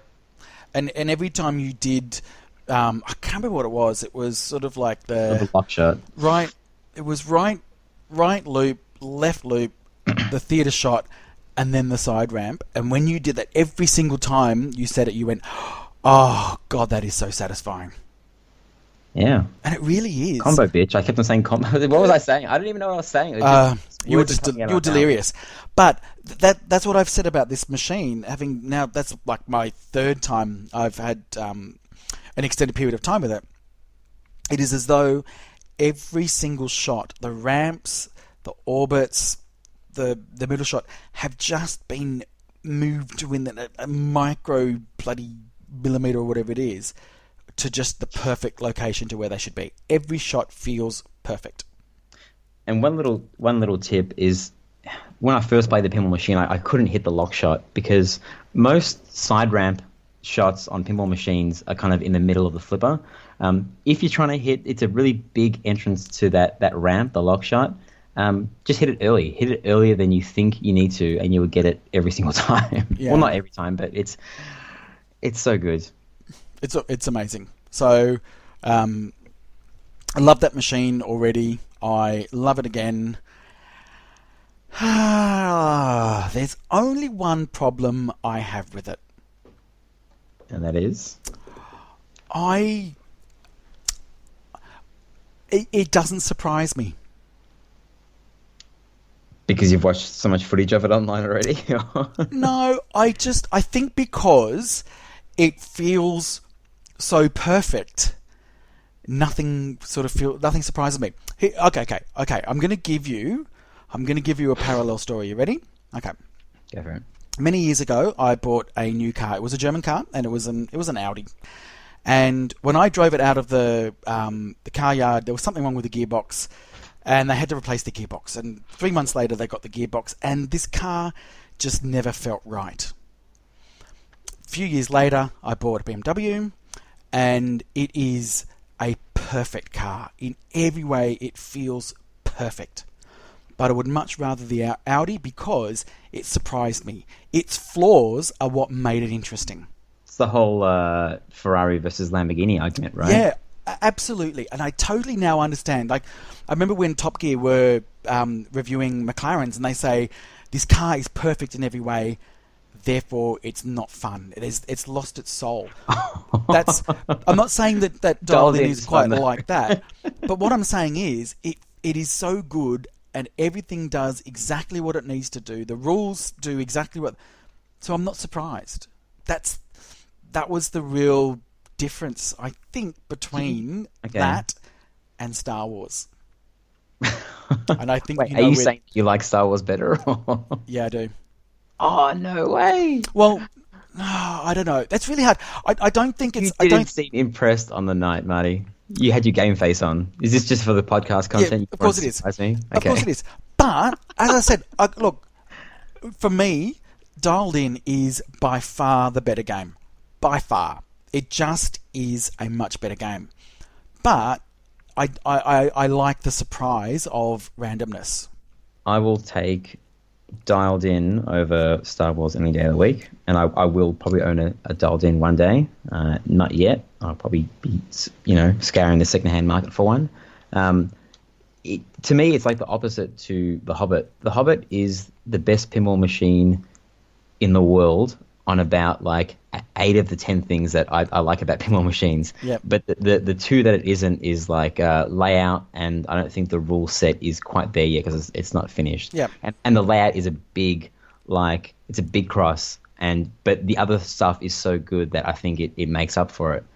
Dialed In is the opposite, where it has like 1 or 2 things that I really like, shot satisfaction and the layout. And it's 2 massive ticks. And then the rest of it is all crosses where I don't relate to the theme. The call-outs are like nothing to me. The modes are fun. The rules are good. But I wish it could be a bit more. I don't like using the word hardcore, but like the feeling I get when I'm playing AC/DC and Steve Ritchie is telling me that I'm shit. Yep. And I've got that jackpot and I feel nervous and there's rock and roll music playing. If it feels good, that's what pinball like. It feels good. Yeah. When I'm playing Dialed In, it's very campy. Nothing feels really intense, and they can fix that with software. But I don't think it's a newscast. I don't watch the news. I hate the news, and the whole display of the game is in a news format and news announcements. When I get a jackpot, like as I said, my body is jumping. I'm feeling excited. I want to hear that jack fucking pot. I want the super jack. Oh baby. Yeah. I don't want a newscast to say jackpot. Yeah, no. Jackpot. And so let's say, when you get those modes and let's say it's an alien invasion, do you feel that an alien invasion is taking place? Well, we don't know what aliens are like, mate. They could be real nice. No, but what I'm saying is, like, if you're meant to be engrossed in that world where an alien, you kind of go, oh, it's just an alien invasion. You're not connected to that mode. Acid rain. Well, acid rain. There should be people screaming like their face is melting. It should be burning your fingers as you play the game. Like they need to make it visceral. No, but that's what I mean. Okay, I think EMP Strike. I think is a well integrated mode. I think that one you feel like there is electricity moving through the pinball machine and stuff is happening. Sure. All the other 11, I think there's 12 modes or 13. Yeah, I agree with you. I hadn't thought about that, but you're right. All the modes, they have different rules, but they don't seem very different.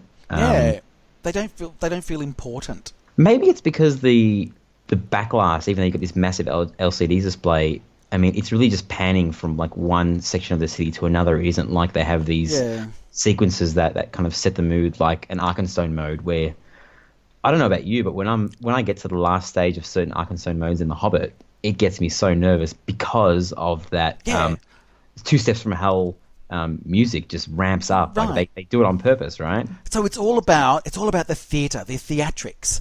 And, I know we talked about Dwight Sullivan and the whole bloody, strobe lighting that goes on. But when they want a special event to happen, they make you know that something special is happening. And probably Star Wars is probably not the best example, but the mode that they do the most, that is Escape from Boba Fett, where everything goes dark except for that one strobing shot. So you know exactly what you need to do, but you know something special is happening, and you feel that something special is happening. Whereas I think in Dialed In, everything just felt a little bit samey and a bit safe. Well, personally, I think that it's a little bit overdone on Star Wars because every mode feels like that. Every mode you have...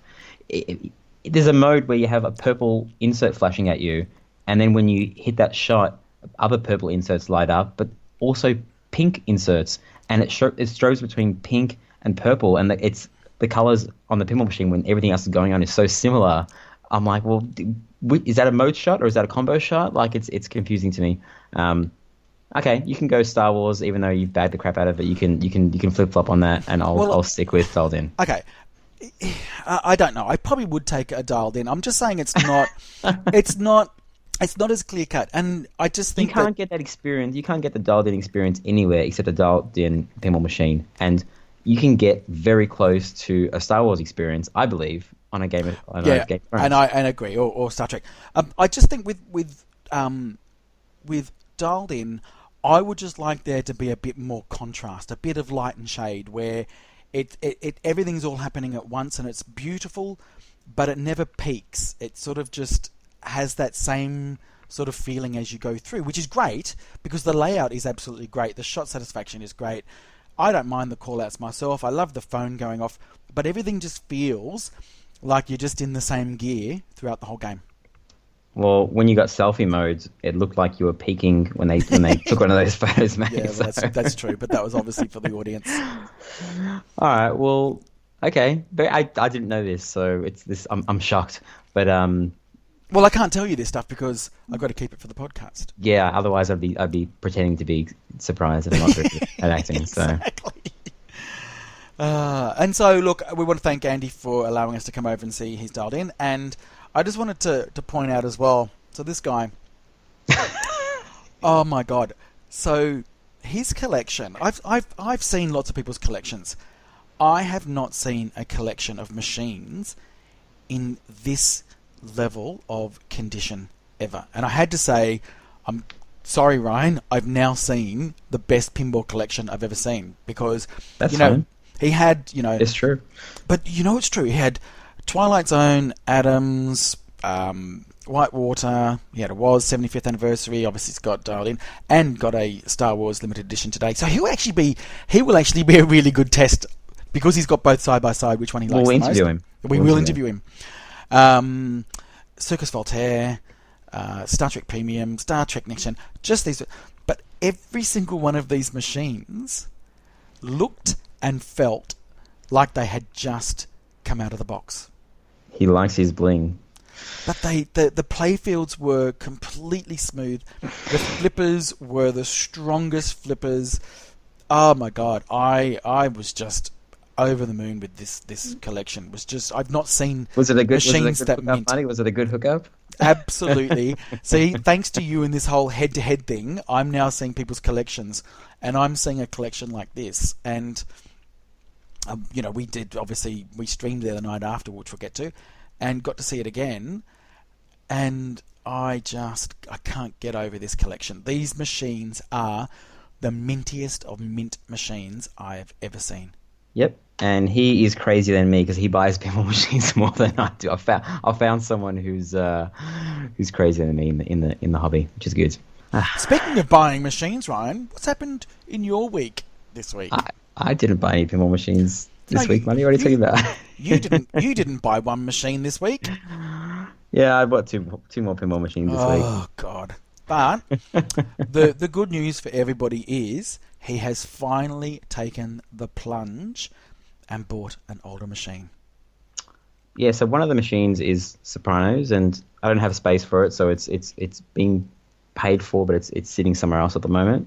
And the other machine is a Stern Sea Witch. It really is. It really is. And you were saying to me, this machine's come up. What do you think? And I'm like, it's fantastic. This of that era and of the Stern machines, this is one of the most highly sought after machines. But you didn't know why. It's Stern's version of Fathom, right? They were copying Bally Williams for all their themes, I think. And no, it's a low production model. It's only about 2,500, which, as we always mention, is a lot of pinball machines now. But back then, it was a month and a half's worth of pinball machines until they were onto the next. And there's a bit of drama behind getting it. I mean, the same thing happened to me as the previous week where, Adam's Family, I bought Adam's Family and then someone offered more, except this time the person I was buying off actually had a lot of integrity, and he let me know someone offered more, but I was first, so he's going to go with me. And believe it or not, I haven't told you this, Marty. This guy is a car salesman. So breaking the stereotype of the morals and ethics of someone. He got offered more, but he stayed with me, and I picked up the machine with a good friend, Luke, the next day, and he's minding the machine for me once again until I get room to put these machines. But can I ask this question? And I know this because your wife doesn't listen. Yes. Does she know you've bought 2 machines this week? She doesn't know about Sopranos. She doesn't need to know, and she doesn't listen, so I can say. No, that's what I'm saying. Yeah. I was gonna keep Sea Witch from her, but I was so freaking stressed out on Sunday about Sea Witch and picking it up and the whole collaboration that we're at a restaurant, and she looked at my face and she's like, "What's going on, Ryan?" And I'm like, "No, nothing." And she's like, "I've known you for how many years? We know since we were like 18 years old. Just tell me." And I started going off about what was going on, and she just stopped me. And she said, "I don't want to know. I don't want to know." And she said, "She said, that's it. No more machines." She's never said this before. She said, "No more machines. 18 machines. That's enough. Is that what it's at? Do we have 18 machines?" That was funny. She actually doesn't know. So no one let her know. No one let her know that I've got a Sopranos suite. It's funny because I'm trying to get sick of certain machines. I'm like, all right, Demo Man, right? Like I'd never intended to get Demo Man. I bought Whitewater. The owner said, "Do you want my Demo Man as well?" I said, "Sure." I thought I'd play it for a little while. It was a 2-for-1 deal. I didn't get the pinball machine for free, but it was in the same bundle. I love this freaking machine. Like, I keep on playing it, wanting to hate it, but we'll talk about Demo Man in a second, because I've got to ask you if you. Okay. What else has been going on? Ryan got unbanned from the Stern Pinball Facebook page. Is that a big deal for you?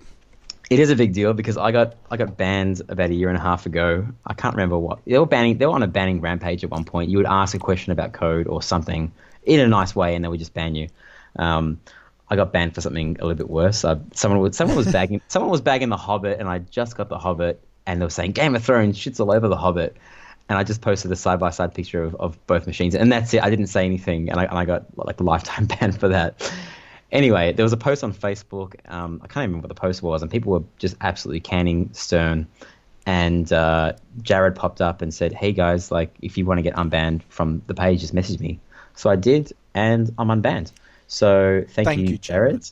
What a top guy. And he talked for a little while as well. It was a nice little chat, and he was confident that Stern, with the implementation of Zach Sharp, they're taking a new direction towards their customers. So I am excited about Stern's future. And hey, unbanning someone that has 50 grand worth of pinball machines is a step in the right direction. Yeah. 50 grand worth of your pinball machines, because it does leave a sour taste in your mouth knowing that you've got so much product from this company, but I couldn't like anything from them. I couldn't interact with them. I can't see them on my feed unless I physically go to their page. Well, so you've got a lot of their product. I've said a lot of nice things about them tonight, so I think we're now in the clear, and we can get Jared on our show now. Yeah, because what I understand is if you're nice to people and you say good things, it's very likely they'll come on your show. All right, let's be nice. We are nice. So I want to quickly end the Shadow Keylock story. If I have to hear about this frickin' Shadow one more time. Me. Because I forgot to finish the story last time because we did the mic interview. It's going to take 30 seconds. Want to go? Okay. I ended up sending the key that I had, the key that didn't belong to me, to the guy that bought his little pachinko slot machine. Yep. I was going to hold him to ransom. I asked him. I told you that you would. You said, oh, no. I said, no. I know you. You're going to do that. I didn't have any bargaining chip.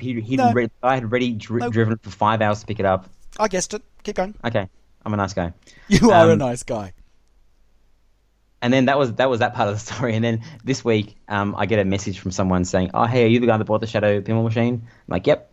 He said, "Guess what? We just found the key. Please let us know your address, and I'll send the key to you." And I just sent him a picture of the lock totally Smashed. drilled out with all the things. That's all I did, and like just to end the conversation. So the story's over. Oh, actually, the other bit of the story is Andy that you went to stream at, and that we that bought the dialed in, gave me a free lock. So karma. All good things. See, it's so because you followed my advice and sent back the key that it came back with a free lock for you. So you're welcome. It's all about karma, baby. Pinball karma. You are welcome. Marty, I got a knock joke for you. Okay. Oh, go. Knock. Who's there? Anul. What? Anul. Anul who? Anul crap.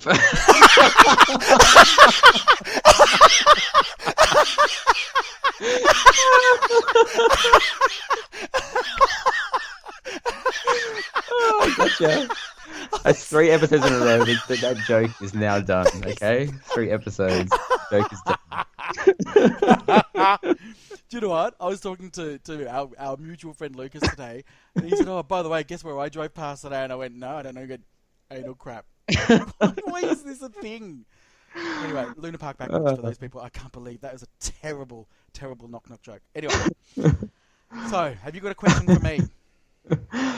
What did you get up to this? Sorry, I'm crying. What? That is the worst joke ever. It was a horrible joke, but it worked. You didn't see it coming. I put in the show notes and everything. I wrote knock joke. I'm looking at it going, what is this lame knock joke going to be? And I was not disappointed.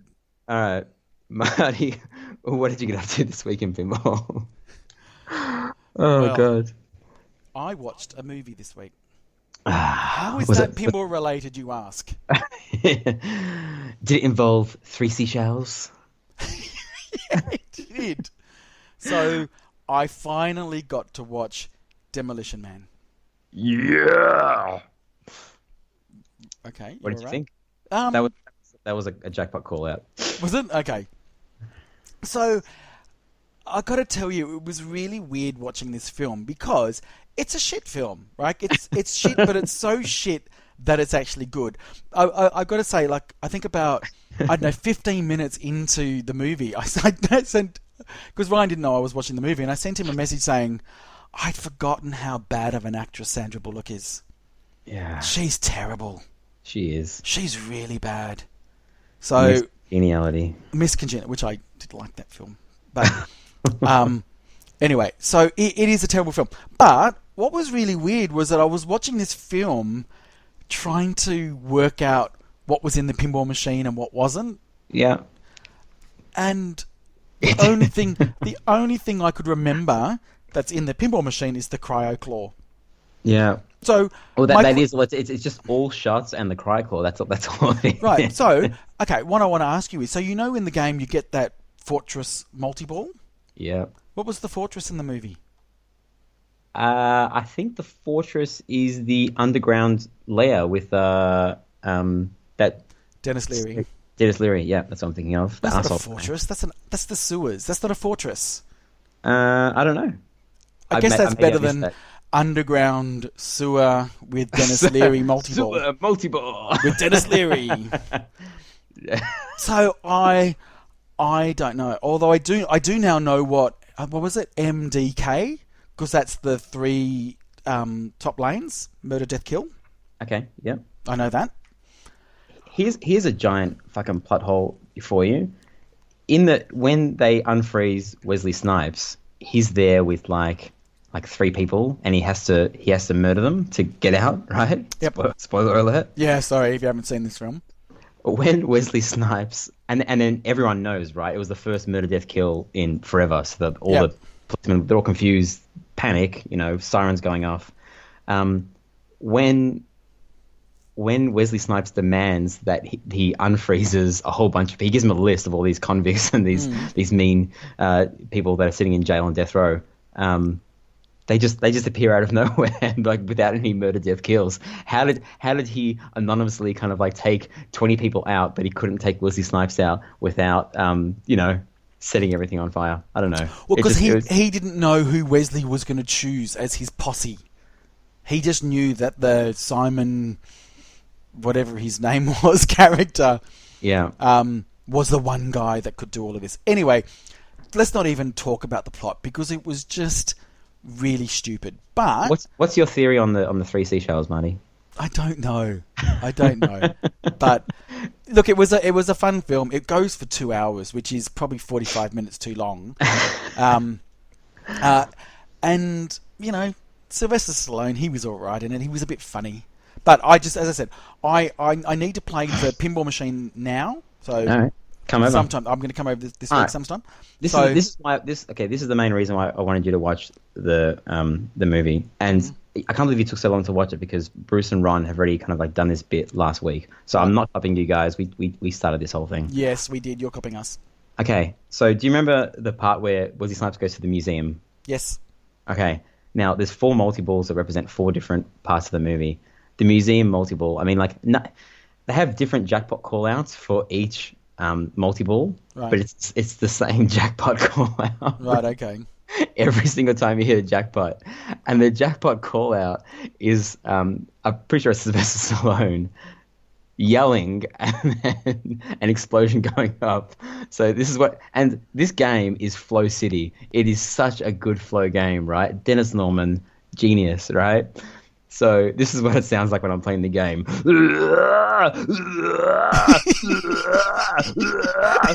just fumbling. That's all the game is. And it's so ridiculous. It's so bad it's good. I have got to come over this week and play that game just so I can hear that. I've got mine set up. I told you the other day, I've got mine set up at 8.2 degrees. It is lightning fast. It is a brilliant game. I'm not sure how I'm going to sell this game because I really am enjoying playing this piece of shit game. It is horrible in every way except for flow and shot satisfaction, and I'm big on that at the moment. Well, I'd like to play it. The only time I got to play one was probably about 12 months ago, maybe even 18 months ago, and it wasn't in great condition, so things have got to work for me to enjoy it, so I wouldn't mind playing it again because I've always felt that the layout is a little bit awkward for me, so I'm keen to come over and give it a go. The cryo claw, so it just the ball just keeps on flowing non-stop. Okay, great. All right. So what else? That was so last night streamed. So went back the following night and streamed Dialed In Limited Edition last night. So again, I've sort of mentioned Melbourne Silverboard League on Twitch is my channel, and so I got to play 3 hours pretty much non-stop of Dialed In. So I can now say that I've probably played it enough to enjoy it. But as soon as the stream was over, with all those machines there, what machine did I then go to and play constantly? Ding ding ding ding ding ding ding ding ding ding ding ding ding ding. Is that Getaway? No, it's Twilight Zone. Yeah, I played Twilight Zone, and I really enjoyed playing Twilight Zone. But I'm absolutely on record saying that I don't like Twilight Zone. But I now know why I don't like Twilight Zone. Because it's an unforgiving game, right? It can be very brutal. So if there's something that's not quite right in the game, it makes it extra brutal and extra unfair. This one had flippers that felt like Stern, just that powerful. It was blinged out. It had as many add-ons and mods on the machine that you could possibly buy. And it was just fun. I just kept playing it, thinking that I've now finally found the machine that made me like Twilight Zone, even though the week before I did have somebody completely change the call-outs. Thank you very much, Daniel, on a Twilight Zone to my sayings from my Twitch feed, and changed all the music in Twilight Zone to Kraftwerk. That was a fun stream. It was a fun stream. So even though that was, if I had that machine that played Kraftwerk in the music and had all the call-outs of my voice, I would enjoy it. But if I can't have that, this mint best ever example I've seen of Twilight Zone would be it. It actually made me enjoy it. Shall we go to the mailbag? Yeah, and it's a pretty small mailbag today because we didn't ask any viewer questions last week because we had that big interview in there. So you can read this mysterious mailbag email, Marty. So this has come from Anon Y Mouse. Anonymous. Anonymous. So said, hey guys, loving the podcast, awesome work. Although I reckon you guys would flow better if you were in the same room while recording. Oh, God. Oh, I'm not going to drive to your house every week. no, and I'm not going to drive. You did it once a month, maybe. Yeah, no, it'll sort of ruin what is special about this podcast, meaning I don't really know Ryan all that well. And if we're really honest, I don't want to know you. You don't want to know me, do you? No, not really. No. I don't know. No, you're just too busy buying pinball machines, so I'll just get in the way of that. Because I'd be busy being a bloody like a stream whore, man. Yeah, well, no, but I would become that. I would become that friend that says, "Do you really need that 20th pinball?" And then you'll resent me ever being a friend. So I don't want to be that guy. Anyway, so Anon Y Mouse continues, and it's, do you know what? This is actually a really, really good question. Can you do it in like a voice that you think Anonymous has? Come on, put an Aussie accent Any in there. chance you can give tips on how best to hold a pinball meet with a few mates? No, I Do reckon you he sounds provide like a... drinks, entertainment on hand? No, he's anonymous. Okay. Music, Okay. dinner. So he's like an international spy or something. Yeah. Is the voice that I'm going for. I don't know how that happened. Anyway, so is there any chance you can give tips on how best to hold a pinball meet with a few mates? Do you provide drinks, entertainment on hand, music, dinner, etc., etc.? Would love to get some ideas, please. Regards, Anon Y Mouse. So Who's you've answering? probably done this more than I have. Yep. So you go first. Key ingredients to a good pinball meet. I don't think you need music because pinball machines are enough. They're blurring. Some people do. I don't personally. Actually, no. Last pinball meet I had pinball-related music playing in the background. It took a while to set that up. All two songs that are available. Yep, keep going. No, I will just add, anything like AC/DC music, Kiss, Daft Punk. Yeah, Daft Punk, Twilight Zone music. Anyway, but yeah, it's not really needed. Dinner, just pizza. Yeah. People aren't usually fussy. Just get a whole bunch of pizza. Yep. And I'm a tight ass. I buy the cheapest. Because I invite a lot of people to my thing. I just got like 20 pizzas, and Domino's was like $5. So it was $100 to feed. It's like 35 people or something. Yep. Entertainment on hand. Well, you have pinball machines, so Yep. that's the entertainment, right? Yep. Drinks. You can have a couple of drinks out, but if you're opening up your house for people to play your machines, and hey, let's face it, pinball machines are freaking expensive. Just tell people to bring their own. You can provide a slab of beer or something to get people started. People that just want to drink one beer, but people that really like to drink, they're very fussy and they'll bring their own stuff because you can't be expected to buy alcohol for heaps of people, right? Yeah. Does that cover it all? Or Well, that covers for you. Probably the couple of things that I'd add is that the best thing about pinball meets that I've always known is it doesn't matter who the people are. You've got pinball in common. So as soon as people arrive, even if you don't know them that well, and that happened on Friday night when I went to your mate Dave's place for the unboxing. I didn't know some of these people there, but it just didn't matter because we all could talk pinball. And that was the icebreaker. So that pinball people will just get on. I do provide drinks. I like to buy beer, but cashed up money. No, it's not that. I don't know. I kind of. Do you know what? The way I kind of see it is that if I was inviting people over for any sort of get together, I'd provide food and drink. But how many people are you inviting? I had like 35 people at Well, my see, house. no, that's right. I've only got full pinball machines at my house, so I can't fit that many people. So, but I do remember this one time I did have people over, and I made gourmet sliders. Okay. Where was my invite? And there was, that was kind of 2 years before I met you. Okay. So, can't go back in time. But, look, the point is that you don't really need to have entertainment on hand. Music is just something if you want to break the silence to start with. But just have the machines start, the music going, people will walk in and just start playing.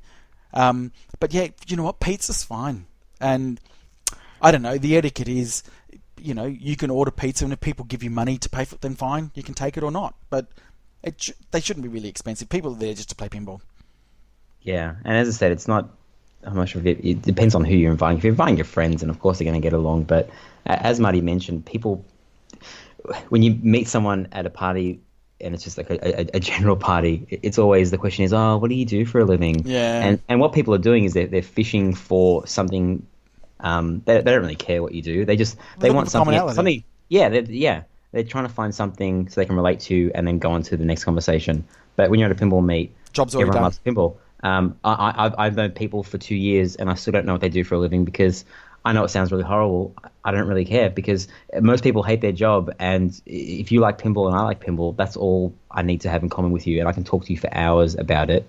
And I don't need to know about you doing your TPF reports and smashing printers in the park. Yep. So there you go. So Did you get that reference, Marty, or not? No. No. Other Space. Oh, okay. Which I've only seen once. It's a great film. Okay. It's a great film, except it had that woman from Friends in it. I felt that was a bit of a weird casting. Too famous for like Yep. the... Yep. Yeah. Yep. So Okay. there you go. Anyway, so that's the end of show 9. What do you reckon? Big episode next week. Episode 10. The big 10. We are, and Double digits, baby. it is double digits, and we are planning something big for the Big 10. But Are we? No, we haven't really discussed it, but maybe We talk so much shit. We just it was so hard for us last week to keep it to like 45 minutes after know. the interview. I know it was very difficult, but we will hopefully have something good. But the big thing is that next week we will have the winner of our second competition. So make sure you go to our Facebook page and look at the 9 images in a grid and send us an email to head2headpinball@gmail.com with your answers. And the first person to get them right, or as many right as possible, will get a 3-day pass to PAX in Melbourne, valued at $165. And guess what, Marty? What's that? We've got another competition lined up as well that's I know been we do. donated, but we're not going to discuss it now. But we're giving away some big prizes. And the great thing is, and I know there's some other people that are wanting to add some more prizes as well. We don't, and I don't think we ever will. I think there's one of the just first discussions when we were putting this together. We don't want sponsors. We don't want people to, feel obligated because we don't want to feel obligated. We want to stay independent. But you know what? If people want to help us promote their product through giveaways, then that's what we'll do. It doesn't come to us. It just helps the pinball community. And we'll be honest as well, even if they donate, and if they donate something shit or they got a shit product, we're still going to say it's shit. Yeah, absolutely. Absolutely. We need to remain independent. All right. So thank you, everybody, and we'll speak again next week. Did we let everyone know how to find us? Head2headpinball.com. Email us at head2headpinball@gmail.com. Facebook, Twitter, Instagram, it's all there. And Marty, I'm about to sing you out. Yes, go. I haven't practiced this. Yeah. Grab my terry fold flaps. Grab my flappy folds. Grab my terry folds. What's this Grab from? my foldy flaps. Oh, this is... Hey, touch my foldy flaps. Grab my terry folds. You may keep on going. Grab my foldy Is this holes. another Rick and Morty one? Yes. It is. It was like one of the recent episodes. I got to tell you, just Terry so fold sounds so disgusting. I know it really does. Just got to say, Pickle Rick is freaking awesome. Ah, that's over. I know. That was so 3 I weeks know, ago. but it was such a good episode. Anyway, goodbye, everyone. See you guys.